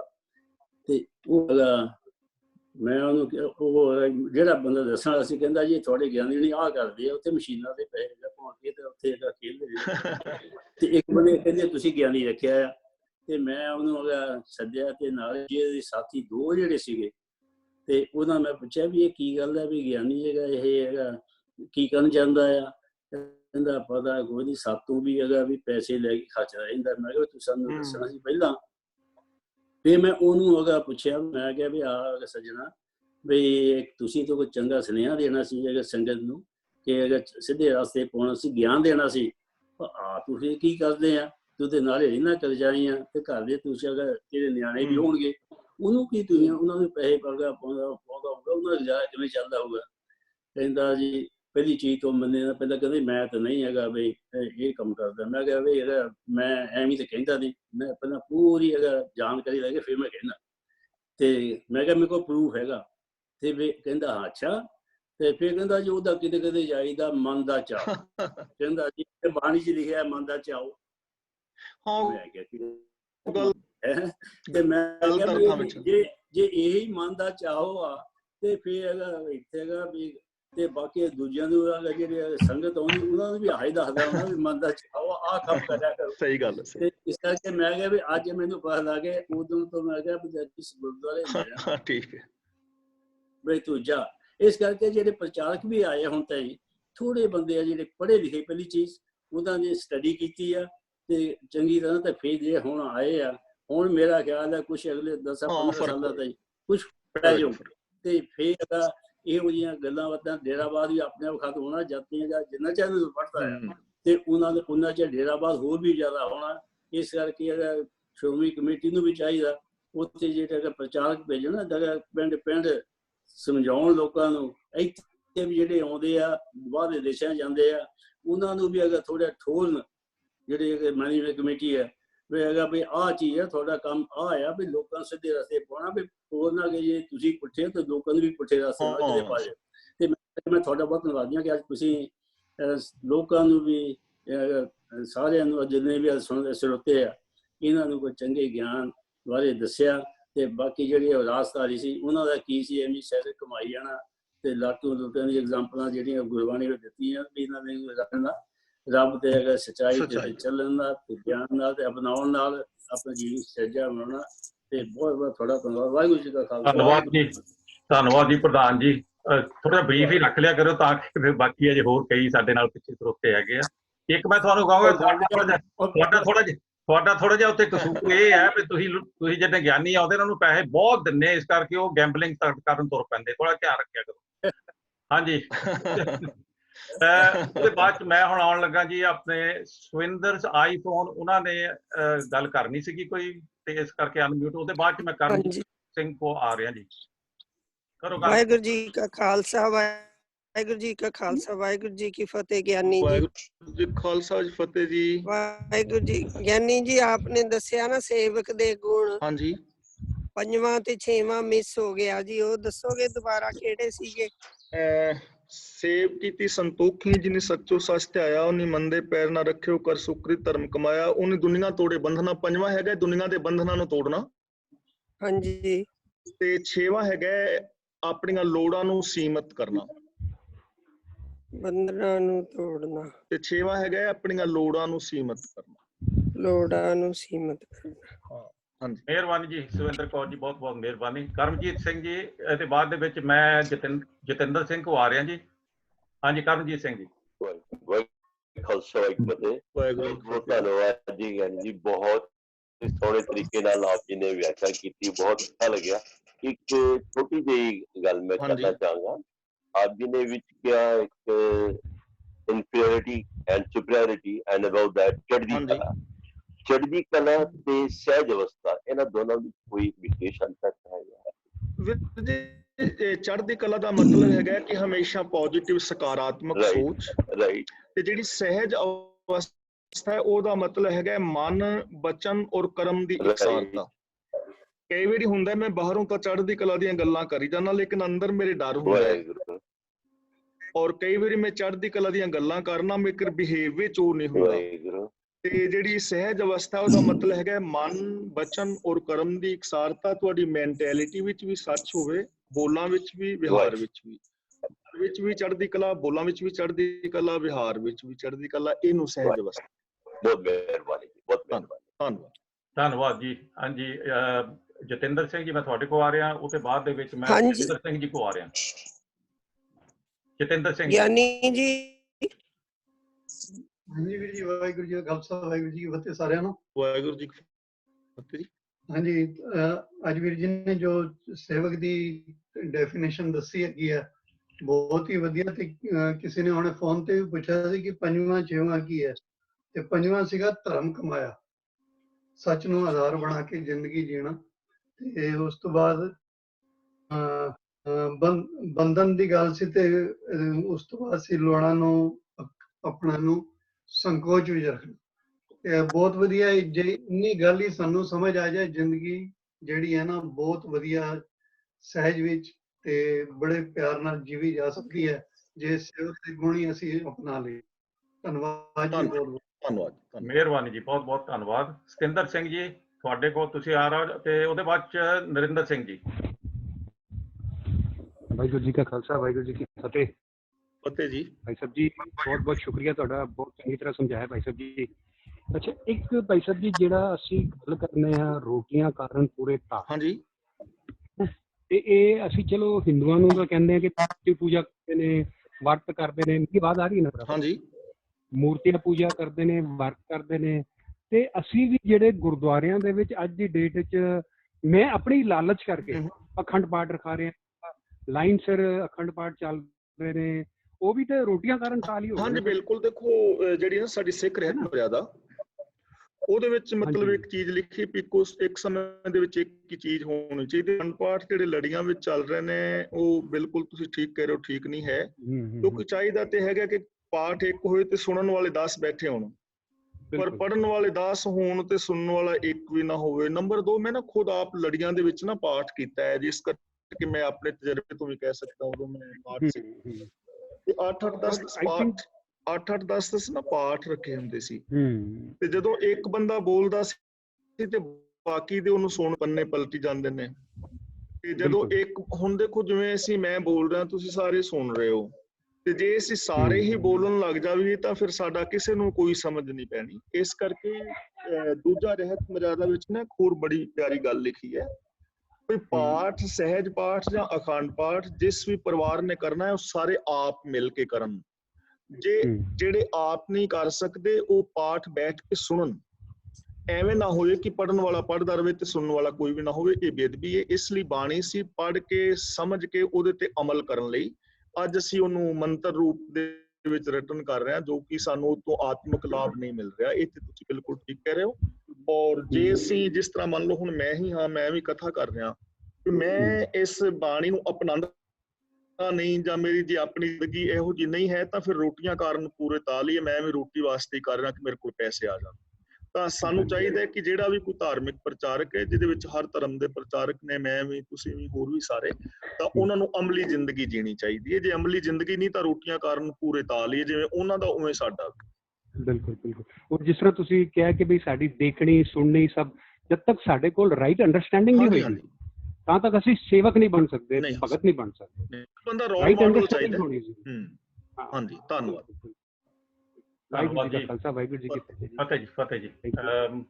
ਅਖੰਡ ਪਾਠਾਂ ਦਾ ਸਾਰਿਆਂ ਨੂੰ ਪਤਾ ਹੀ ਹੈ ਜੀ। ਜਦੋਂ ਅਖੰਡ ਪਾਠ ਰਖਾ ਲੈਂਦੇ ਆ, ਇੱਕ ਸ਼ੁਰੂ ਦੇ ਵਿੱਚ ਤੇ ਇੱਕ ਅਖੀਰ ਦੇ ਵਿੱਚ ਸ਼ਲੋਕ ਆਉਂਦੇ ਆ, ਉਹਦੇ ਵਿੱਚ ਕਈ ਕੁਛ ਹੁੰਦਾ ਪਰ ਹੁੰਦਾ ਕੋਈ ਨਹੀਂ, ਨਾ ਕੁਛ ਸੁਣਦਾ। ਤੇ ਲੰਗਰ ਪਾਣਾ ਦਾ ਕੀ ਸੁਣਦੇ, ਸਾਨੂੰ ਸਾਰਿਆਂ ਨੂੰ ਪਤਾ ਇਸ ਚੀਜ਼ ਦਾ। ਹਾਂਜੀ, ਤੇ ਇਹ ਵੀ ਇੱਕ ਤਰ੍ਹਾਂ ਦੀ ਤਰਾਸਗੀ ਆ ਸਾਡੀ, ਪਰ ਚਲੋ ਜੋ ਚੱਲਦਾ ਤੁਹਾਨੂੰ ਸਾਰਿਆਂ ਨੂੰ ਪਤਾ। ਨਰਿੰਦਰ ਸਿੰਘ ਜੱਸਲ, ਨਰਿੰਦਰ ਸਿੰਘ ਜੱਸਲ ਤੁਹਾਡੇ ਕੋਲ ਭੈਣ ਜੀ ਹੁਣੇ ਆਨੇ, ਇੱਕ ਮਿੰਟ ਠਹਿਰੋ ਜੀ। ਨਰਿੰਦਰ ਸਿੰਘ ਜੱਸਲ। ਹਾਂਜੀ, ਵਾਹਿਗੁਰੂ ਜੀ ਕਾ ਖਾਲਸਾ, ਸ੍ਰੀ ਵਾਹਿਗੁਰੂ ਜੀ ਕੀ ਫਤਿਹ। ਬਹੁਤ ਚੰਗਾ ਲੈਕਚਰ ਤੁਸੀਂ ਅੱਜ ਵੀ ਫੇਰ ਉਸੇ ਤਰ੍ਹਾਂ ਹੀ ਪਹਿਲਾਂ ਵਾਂਗ ਹੀ ਦਿੱਤਾ ਹੈਗਾ। ਹੁਣ ਜਦੋਂ ਆਪਾਂ ਕਰਮ ਕਿਰਿਆ ਕਰਮ ਜਾਂ ਮਨਮਤ ਦੀ ਗੱਲ ਕਰਦੇ ਹੈਗੇ ਆ, ਜਿਵੇਂ ਆਪਣੇ ਗੁਰਦੁਆਰਿਆਂ ਸਾਹਿਬ ਦੇ ਵਿੱਚ ਚੌਰ ਸਾਹਿਬ ਫੇਰਨਾ ਜਾਂ ਲੰਗਰ ਤੋਂ ਪਹਿਲਾਂ ਭੋਗ ਲਗਾਉਣਾ, ਇਹਨਾਂ ਦੀ ਕੋਈ ਮਹੱਤਤਾ ਹੈ ਵੀ ਕਿਰਿਆ ਕਰਮ? ਚੌਰ ਸਾਹਿਬ ਜਿਹੜਾ ਅਸੀਂ ਗੁਰੂ ਗ੍ਰੰਥ ਸਾਹਿਬ ਜੀ ਤੇ ਕਰਦੇ ਆ, ਤਾਂ ਉਹ ਇੱਕ ਜਿਵੇਂ ਰਾਜੇ ਮਹਾਰਾਜੇ ਹੁੰਦੇ ਸੀ ਨਾ, ਤੇ ਉਹਨਾਂ ਦੇ ਸਤਿਕਾਰ ਵਜੋਂ ਕੀਤਾ ਜਾਂਦਾ ਸੀ। ਸਿੱਖ ਧਰਮ ਦੇ ਅੰਦਰ ਭਗਤੀ ਔਰ ਸ਼ਕਤੀ ਦਾ ਸੁਮੇਲ ਹੈ, ਤਾਂ ਉਹ ਗੁਰੂ ਸਾਹਿਬ ਜੀ ਦੇ ਸਤਿਕਾਰ ਵਾਸਤੇ ਹੈ। ਤੇ ਜਿਹੜਾ ਅਸੀਂ ਭੋਗ ਲਵਾਉਂਦੇ ਆ, ਅਸਲ ਦੇ ਵਿੱਚ ਉੱਥੇ ਭੋਗ ਸ਼ਬਦ ਨਹੀਂ ਵਰਤਦੇ, ਉੱਥੇ ਵਰਤਿਆ ਜਾਂਦਾ ਵੀ ਦੇਗ ਆਪ ਜੀ ਦੇ ਦਰ ਪ੍ਰਵਾਨ ਹੋਵੇ, ਤੇ ਉਹ ਇੱਕ ਪ੍ਰਵਾਨਗੀ ਦੀ ਸਿਰਫ ਨਿਸ਼ਾਨੀ ਹੈ। ਉੱਥੇ ਵੀ ਭਗਤੀ ਔਰ ਸ਼ਕਤੀ ਦਾ ਸੁਮੇਲ ਹੀ, ਜਿਵੇਂ ਅਸੀਂ ਉਹ ਸੰਕੇਤਕ ਰੂਪ ਵਿੱਚ, ਜਿਵੇਂ ਕੜਾਹ ਪ੍ਰਸ਼ਾਦ ਬਣਾਉਂਦੇ ਆ ਤਾਂ ਅਸੀਂ ਪਾਠ ਕਰਦੇ ਹਾਂ, ਜਪਜੀ ਸਾਹਿਬ ਜਾਂ ਵਾਹਿਗੁਰੂ ਦਾ ਸਿਮਰਨ ਕਰਦੇ ਹਾਂ, ਉਹ ਭਗਤੀ ਹੈ। ਤੇ ਜਿਹੜਾ ਕਿਰਪਾਨ ਹੈ ਉਹ ਸ਼ਕਤੀ। ਇੱਥੇ ਜਿਹੜਾ ਕੜਾਹ ਪ੍ਰਸ਼ਾਦ ਹੈ ਉਹ ਵੀ ਭਗਤੀ ਤੇ ਸ਼ਕਤੀ ਦੇ ਸੁਮੇਲ ਦਾ ਇੱਕ ਪ੍ਰਤੀਕ ਹੈ, ਜੋ ਮੈਨੂੰ ਸਮਝ ਆਉਂਦੀ ਹੈ। ਕਿ ਉਹ ਭੋਗ ਲੱਗਣ ਦਾ ਮਤਲਬ ਇਹ ਨਹੀਂ ਹੁੰਦਾ ਕਿ ਉਹਨੂੰ ਰੱਬ ਭੋਗ ਲਾ ਰਿਹਾ ਜਾਂ ਕੋਈ ਲਾ ਰਿਹਾ। ਤੇ ਦੂਜੇ ਨੰਬਰ ਤੇ ਜੋ ਅਸੀਂ ਸਭ ਤੋਂ ਪਹਿਲਾਂ ਕੌਲੀ ਵਿੱਚ ਪ੍ਰਸ਼ਾਦ ਪਾ ਕੇ ਗੁਰੂ ਗ੍ਰੰਥ ਸਾਹਿਬ ਦੀ ਪੀਠ ਥੱਲੇ ਰੱਖ ਦਿੰਦੇ ਆ, ਤਾਂ ਉਹ ਜਿਹੜਾ ਕੌਲੀ ਵਾਲਾ ਪ੍ਰਸ਼ਾਦ ਹੁੰਦਾ ਉਹ ਗੁਰੂ ਗ੍ਰੰਥ ਸਾਹਿਬ ਵਾਸਤੇ ਜਾਂ ਰੱਬ ਵਾਸਤੇ ਨਹੀਂ ਹੁੰਦਾ। ਉਹ ਰਹਿਤ ਮਰਿਆਦਾ ਵਿੱਚ ਲਿਖਿਆ ਹੈ ਵੀ ਜੋ ਪ੍ਰਸ਼ਾਦ ਵਰਤਾਨ ਤੋਂ ਪਹਿਲਾਂ ਪੰਜਾਂ ਪਿਆਰਿਆਂ ਦਾ ਪ੍ਰਸ਼ਾਦ ਕੱਢ ਕੇ ਵਰਤਾਇਆ ਜਾਏ ਉਹਨਾਂ ਦੇ ਸਤਿਕਾਰ ਵਜੋਂ, ਔਰ ਜਿਹੜਾ ਗੁਰੂ ਗ੍ਰੰਥ ਸਾਹਿਬ ਦੀ ਹਜ਼ੂਰੀ ਵਿੱਚ ਬੈਠਾ ਹੈ, ਮਤਲਬ ਉਹਦੇ ਸਤਿਕਾਰ ਵਜੋਂ ਪ੍ਰਸ਼ਾਦ ਉਹਨੂੰ ਪਹਿਲਾਂ ਦਿੱਤਾ ਜਾਏ। ਪਰ ਉਸ ਟਾਈਮ ਉਹ ਲੈ ਨਹੀਂ ਸਕਦਾ ਕਿਉਂਕਿ ਚੌਰ ਸਾਹਿਬ ਕਰਨਾ, ਛਕ ਨਹੀਂ ਸਕਦਾ, ਇਸ ਲਈ ਉਹਦਾ ਹਿੱਸਾ ਜਿਹੜਾ ਉਹ ਕੌਲੀ ਵਿੱਚ ਪਾ ਕੇ ਪਹਿਲਾਂ ਰੱਖ ਦਿੱਤਾ ਜਾਂਦਾ ਹੈ, ਇਹ ਉਹਦੇ ਵਾਸਤੇ। ਹਾਂਜੀ, ਧੰਨਵਾਦ, ਮਿਹਰਬਾਨੀ ਜੀ ਨਰਿੰਦਰ ਸਿੰਘ ਜੀ।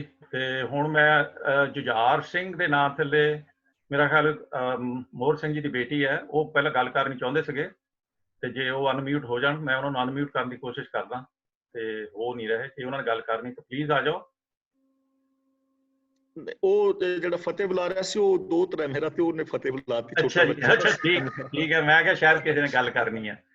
ਚਲੋ, ਅੱਛਾ ਜੀ। ਉਹਦੇ ਬਾਅਦ ਵਿੱਚ ਮੈਂ ਇੱਕ ਲੇਡੀ ਸਾਡੇ ਨਾਲ ਬੈਠੀ ਹੈ, ਉਹ ਨਾਭਾ ਨਾਂ ਲਿਖਿਆ ਹੈ ਜੀ। ਤੁਸੀਂ ਅਨਮਿਊਟ ਹੋਏ ਸੀਗੇ ਪਹਿਲਾਂ, ਤੇ ਜੇ ਤੁਸੀਂ ਕੋਈ ਗੱਲ ਕਰਨੀ ਹੈ ਤਾਂ ਪਲੀਜ਼ ਤੁਸੀਂ ਆ ਜਾਓ। ਉਹਦੇ ਬਾਅਦ ਚ ਇੱਕ ਹਰਵਿੰਦਰ ਕੌਰ ਸੈਣੀ ਸਲੋ ਤੋਂ, ਉਹ ਵੀ ਤਿਆਰ ਰਹਿਣ। ਕਰੋ ਜੀ ਗੱਲ, ਕਰੋ ਜੀ ਗੱਲ, ਤੁਸੀਂ ਪੁੱਛ ਲਓ। ਹਾਂਜੀ ਵੀਰ ਜੀ, ਮੈਂ ਹਰਵਿੰਦਰ ਕੌਰ ਬੋਲ ਰਹੀ ਹਾਂ, ਤੇ ਮੈਂ ਤੁਹਾਡੇ ਗਰੁੱਪ ਵਿੱਚ ਸ਼ਾਮਿਲ ਹੋਣਾ ਚਾਹੁੰਦੀ ਹਾਂ। ਮੈਂ ਐਵੇਂ ਦੇਖਿਆ ਸੀ ਤੁਹਾਡੇ ਮੋਬਾਈਲ ਵਿੱਚ, ਤੇ ਮੈਂ ਔਨ ਕਰ ਲੈਣੀ ਉਹ ਨਾਭਾ ਲਿਖ ਕੇ, ਪਰ ਮੈਨੂੰ ਤੁਹਾਡੀ ਜਿਹੜੀ ਤੁਸੀਂ ਕਿਹਾ ਸੀ ਨਾ ਵੀਡੀਓ ਅਸੀਂ ਭੇਜੀ ਔਰ ਦੇਖੀਏ, ਤੇ ਮੈਨੂੰ ਤੁਹਾਡੇ ਗਰੁੱਪ ਵਿੱਚ ਮੈਂ ਐਡ ਨਹੀਂ ਆ। ਪਲੀਜ਼ ਮੈਨੂੰ ਐਡ ਕਰ ਲਓ ਕਿ ਮੈਂ ਤੁਹਾਡੇ ਗਰੁੱਪ ਵਿੱਚ ਆ ਕੇ ਫਿਰ ਤੁਹਾਡੇ ਨਾਲ ਕੋਈ ਮਤਲਬ ਕੋਈ ਪੁੱਛਣਾ ਚਾਹਾਂ ਤਾਂ ਪੁੱਛ ਸਕਾਂ। ਜੇ ਤੁਸੀਂ ਵੀਡੀਓ ਗਰੁੱਪ ਵਿੱਚ ਕੋਈ ਪਾਉਂਦੇ ਹੋ ਤਾਂ ਮੈਂ ਵੀ ਦੇਖ ਸਕਾਂ। ਬਾਕੀ ਕਥਾ ਬਹੁਤ ਅੱਛੀ ਭਾਈ ਸਾਹਿਬ ਦੀ ਲੱਗੀ ਹੈ, ਬਹੁਤ ਹੀ ਵਧੀਆ। ਮੈਂ ਦਿੱਲੀ ਚ ਹੈਗੀ ਹਾਂ, ਟੀਚਰ ਰਿਟਾਇਰ ਹੋਈ ਹਾਂ ਮੈਂ ਵੀ, ਪਰ ਮੇਰਾ ਬੜਾ ਅੱਛਾ ਲੱਗਦਾ ਇਹਨਾਂ ਦੀ ਕਥਾ ਸੁਣੀਏ। ਬਹੁਤ ਬਹੁਤ ਧੰਨਵਾਦ ਵੀਰ ਜੀ, ਗਿਆਨੀ ਜੀ ਦਾ ਬਹੁਤ ਬਹੁਤ ਧੰਨਵਾਦ ਹੈ। ਤੇ ਮੈਨੂੰ ਆਪਣੇ ਗਰੁੱਪ ਵਿੱਚ ਐਡ ਕਰ ਲਓ ਵੀਰ ਜੀ ਪਲੀਜ਼। ਕੋਈ ਨਾ, ਤੁਸੀਂ ਸਾਰੇ ਨਾ ਜਿੰਨੇ ਵੀ ਆਪਣੇ ਵੀਰ ਭੈਣਾਂ ਸੁਣਦੇ ਹੋ, ਮੈਂ ਤੁਹਾਨੂੰ ਆਪਣਾ WhatsApp ਨੰਬਰ ਦੇ ਦੇਣਾ, ਜੇ ਨੋਟ ਕਰਨਾ ਚਾਹੋ ਤਾਂ ਨੋਟ ਕਰ ਲਓ। ਹਾਂਜੀ ਪਲੀਜ਼ ਦੇ ਦਿਓ। ਇਹ ਜਿਹੜਾ ਗਰੁੱਪ ਇਹਨਾਂ ਬਣਾਇਆ ਹੈ ਨਾ, ਇਹਨਾਂ ਲੋਕਾਂ ਨੇ ਜਿਹੜੇ ਗਰੁੱਪ ਬਣਾਇਆ, ਹਾਂ, ਇਹਨਾਂ ਬਾਰੇ ਤਾਂ ਉਹ ਵੀਰ ਜੀ ਦੱਸਣ ਗਰੁੱਪ ਬਾਰੇ, ਲੇਕਿਨ ਜੇ ਬਾਈ ਚਾਂਸ ਕੋਈ ਮੇਰੇ ਨਾਲ ਗੱਲ ਕਰਨਾ ਚਾਹੇ ਤਾਂ ਤੁਸੀਂ ਨੋਟ ਕਰ ਸਕਦੇ ਹੋ। ਇੰਡੀਆ ਦਾ ਮੇਰਾ ਨੰਬਰ ਹੈ +91। ਹਾਂਜੀ, ਇੱਕ ਮਿੰਟ ਪਲੀਜ਼। +91 ਇੱਕ ਮਿੰਟ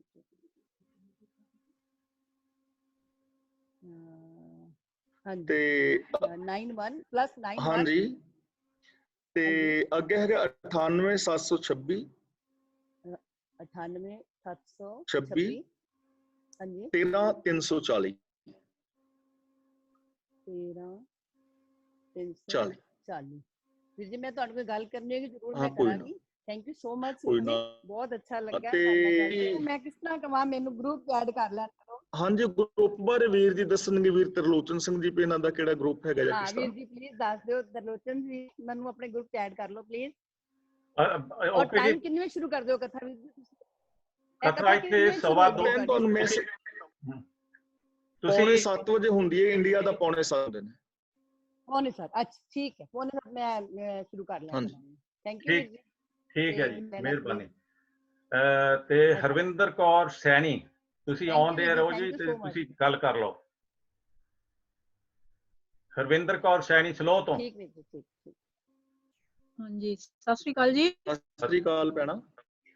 ਸਤਿ ਸ਼੍ਰੀ ਅਕਾਲ ਗਿਆਨੀ ਜੀ। ਵਾਹਿਗੁਰੂ ਜੀ ਕਾ ਖਾਲਸਾ ਵਾਹਿਗੁਰੂ ਜੀ ਕੀ ਫਤਿਹ। ਫਤਿਹ ਜੀ। ਹਾਂਜੀ ਮੈਂ ਤੁਹਾਡੀ ਕਥਾ ਕਿੰਨੇ ਵੀ ਕਦੋਂ ਸੁਣਦੀ ਆ, ਤੁਹਾਡਾ ਥੈਂਕ ਯੂ ਬਹੁਤ ਬਹੁਤ, ਬਹੁਤ ਕੁਝ ਸਿੱਖਣ ਨੂੰ ਮਿਲਿਆ। ਧੰਨਵਾਦ ਜੀ। ਹਾਂਜੀ ਤੁਹਾਡੀ ਕਥਾ ਬਹੁਤ ਸੋਹਣੀ ਹੁੰਦੀ, ਮੈਂ ਇੰਨਾ ਹੀ ਕਹਿਣਾ। ਧੰਨਵਾਦ ਮੇਰੀ ਭੈਣ। ਓਕੇ ਜੀ, ਥੈਂਕ ਯੂ ਜੀ। ਇਹ ਕੱਲ ਇਹਨਾਂ ਨੂੰ ਲਿਆਉਣਾ ਸੀਗਾ, ਇਹ ਐਕਚੁਅਲੀ ਮੇਰੀ ਵਾਈਫ ਦੀ ਸਿਸਟਰ ਹੈ ਜੀ, ਮੇਰੀ ਸਾਲੀ ਆ। ਅੱਛਾ। ਹਾਂਜੀ ਇਹ ਸੁਣਦੇ ਤਾਂ ਕਈ ਚਿਰ ਤੋਂ ਸੀਗੇ, ਤਾਂ ਇਹ ਕੱਲ ਗੱਲ ਮੇਰੀ ਹੋਈ ਸੀਗੀ ਤਾਂ ਉਹ ਕਹਿੰਦੇ ਸੀ ਮੈਂ ਵੀ ਕੁਝ ਕਹਿਣਾ ਚਾਹੁੰਦੀ, ਧੰਨਵਾਦ ਕਰਨਾ ਚਾਹੁੰਦੀ ਗਿਆਨੀ ਜੀ ਦਾ। ਤੇ ਕੱਲ ਥੋੜਾ ਜਿਹਾ ਲੰਮਾ ਟਾਈਮ ਹੋ ਗਿਆ ਸੀ, ਟਾਈਮ ਤਾਂ ਅੱਜ ਵੀ ਲੰਮਾ ਹੀ ਹੈ ਜੀ, ਪਰ ਮੈਂ ਸੋਚਿਆ ਕਿ ਉਹਨਾਂ ਨੂੰ ਵੀ ਅੱਜ ਮਤਲਬ ਗੱਲ ਕਰਾ ਦਿੰਦੇ ਆ। ਠੀਕ ਹੈ, ਸੰਗਤ ਦੇ ਨਾਲ ਉਹਨਾਂ ਫਤਿਹ ਸਾਂਝੀ ਕਰ ਲਈ, ਚੰਗਾ। ਹਾਂਜੀ ਤੇ ਆਪਣੇ ਮੇਰਾ ਖਿਆਲ ਹੁਣ ਇੱਥੇ ਸਮਾਪਤੀ ਕਰਦੇ ਆ ਜੀ। ਬਹੁਤ ਬਹੁਤ ਧੰਨਵਾਦ ਸਾਰੀ ਸੰਗਤ ਦਾ, ਜਿਨ੍ਹਾਂ ਨੇ ਇੰਨੇ ਪ੍ਰੇਮ ਨਾਲ ਜੁੜ ਕੇ ਸਾਰਿਆਂ ਦੇ ਨਾਲ ਗੱਲਬਾਤ ਬਹੁਤ ਵਧੀਆ ਕੀਤੀ ਆ। ਹੈਲੋ ਗਿਆਨੀ ਜੀ, ਗਿਆਨੀ ਜੀ। ਹਾਂਜੀ ਭੈਣ ਜੀ। ਮੈਂ ਇੱਕ ਸਵਾਲ ਮੜ ਜਿਹਾ ਪੁੱਛਣਾ ਹੈਗਾ, ਜਰਾ ਕਿ ਦੱਸਿਓ ਜਰਾ। ਜਿੱਥੇ ਤੁਸੀਂ ਕਿਹਾ ਨਾ ਤਾਂ ਦਰਗੇ ਪਾਈਏ ਥਾਂ, ਉਹਦਾ 6ਵਾਂ ਪੁਆਇੰਟ ਉਹ ਕੀ ਸੀਗਾ? ਭਾਈ ਜਤਿੰਦਰ ਸਿੰਘ ਜੀ ਦੱਸਿਓ ਜਰਾ ਆਪਣਾ 6ਵਾਂ ਪੁਆਇੰਟ। ਦੁਨੀਆ ਤੋੜੇ ਬੰਧਨਾਂ ਨੂੰ ਤੋੜਨਾ, ਜਾਤ ਪਾਤ ਦੇ ਉੱਚ ਨੀਚ ਦੇ ਬੰਧਨ ਤੋੜਨਾ। 6ਵਾਂ ਪੁਆਇੰਟ ਬੰਧਨਾਂ ਨੂੰ ਤੋੜਨਾ। ਪਾਣੀ ਥੋੜਾ ਖਾਇਆ, ਪਾਣੀ ਥੋੜਾ ਖਾਇਆ ਕਿ ਲੋੜਾਂ ਨੂੰ ਥੋੜੀਆਂ। ਥੈਂਕ ਯੂ ਵੈਰੀ ਮਚ ਜੀ। ਤੇ ਇੱਕ ਨਿੱਕੀ ਜਿਹੀ ਬੇਨਤੀ ਸਤਿ ਸ੍ਰੀ ਅਕਾਲ ਜੀ ਵੀਰਾਂ ਨੂੰ, ਜੇ ਤੁਸੀਂ ਚਾਹੋ ਤੇ ਆਪਾਂ ਇੱਕ ਨਾ WhatsApp ਦਾ ਗਰੁੱਪ ਬਣਾ ਲਵਾਂਗੇ ਵੱਖਰਾ, ਤੇ ਉਹਦੇ ਵਿੱਚ ਜਿਵੇਂ ਜਪਜੀ ਸਾਹਿਬ ਤੋਂ ਆਪਾਂ ਸ਼ੁਰੂ ਕਰ ਸਕਦੇ। ਜਪਜੀ ਸਾਹਿਬ ਦਾ ਜੇ ਉਚਾਰਨ ਸਿੱਖਣਾ ਹੋਏ ਤੁਸੀਂ ਸਾਰਿਆਂ ਵੀਰਾਂ ਭੈਣਾਂ ਨੇ, ਆਪਾਂ ਉਹਦੇ ਵਾਸਤੇ ਸਿਰਫ ਉਚਾਰਨ ਬਾਰੇ ਹੀ ਦੱਸਿਆ ਜਾਵੇਗਾ, ਤੇ ਉੱਥੇ ਵੀ ਕੋਈ ਸਵਾਲ ਪੁੱਛਣਾ ਚਾਹੇ ਤੇ ਆਪਣਾ ਪੁੱਛ ਸਕਦਾ। ਹੋਰ ਕੋਈ ਪੋਸਟਾਂ ਵਗੈਰਾ ਨਾ ਪਾਈਆਂ ਜਾਣ, ਜਿਵੇਂ ਵੀਰ ਜੀ ਤਰਲੋਚਨ ਸਿੰਘ ਦੀ ਸਲਾਹ ਕਰ ਲੈਣਗੇ, ਆਪਾਂ ਜੇ ਚਾਹੋਗੇ ਤਾਂ ਆਪਾਂ ਇਸ ਤਰ੍ਹਾਂ ਕਰ ਲਾਂਗੇ। ਵਾਹਿਗੁਰੂ ਜੀ ਖਾਲਸਾ, ਵਾਹਿਗੁਰੂ ਜੀ ਕੀ ਫਤਿਹ। ਠੀਕ ਹੈ ਜੀ ਗਿਆਨੀ ਜੀ, ਅਸੀਂ ਇਹਦੇ ਬਾਰੇ ਵਾਹਿਗੁਰੂ ਜੀ ਕਾ ਖਾਲਸਾ ਜੀ। ਇੱਥੇ ਅਸੀਂ ਫਤਿਹ ਬੁਲਾਉਣੇ ਆ ਜੀ। ਕੱਲ ਨੂੰ ਇਸੇ ਟਾਈਮ ਤੇ ਫੇਰ ਮੁੜ ਕੇ ਮਿਲਾਂਗੇ ਜੀ। ਸਾਰਿਆਂ ਦਾ ਬਹੁਤ ਬਹੁਤ ਧੰਨਵਾਦ। ਬੁਲਾਓ ਫਤਿਹ। ਵਾਹਿਗੁਰੂ ਜੀ ਕਾ ਖਾਲਸਾ, ਵਾਹਿਗੁਰੂ ਜੀ ਕੀ ਫਤਿਹ।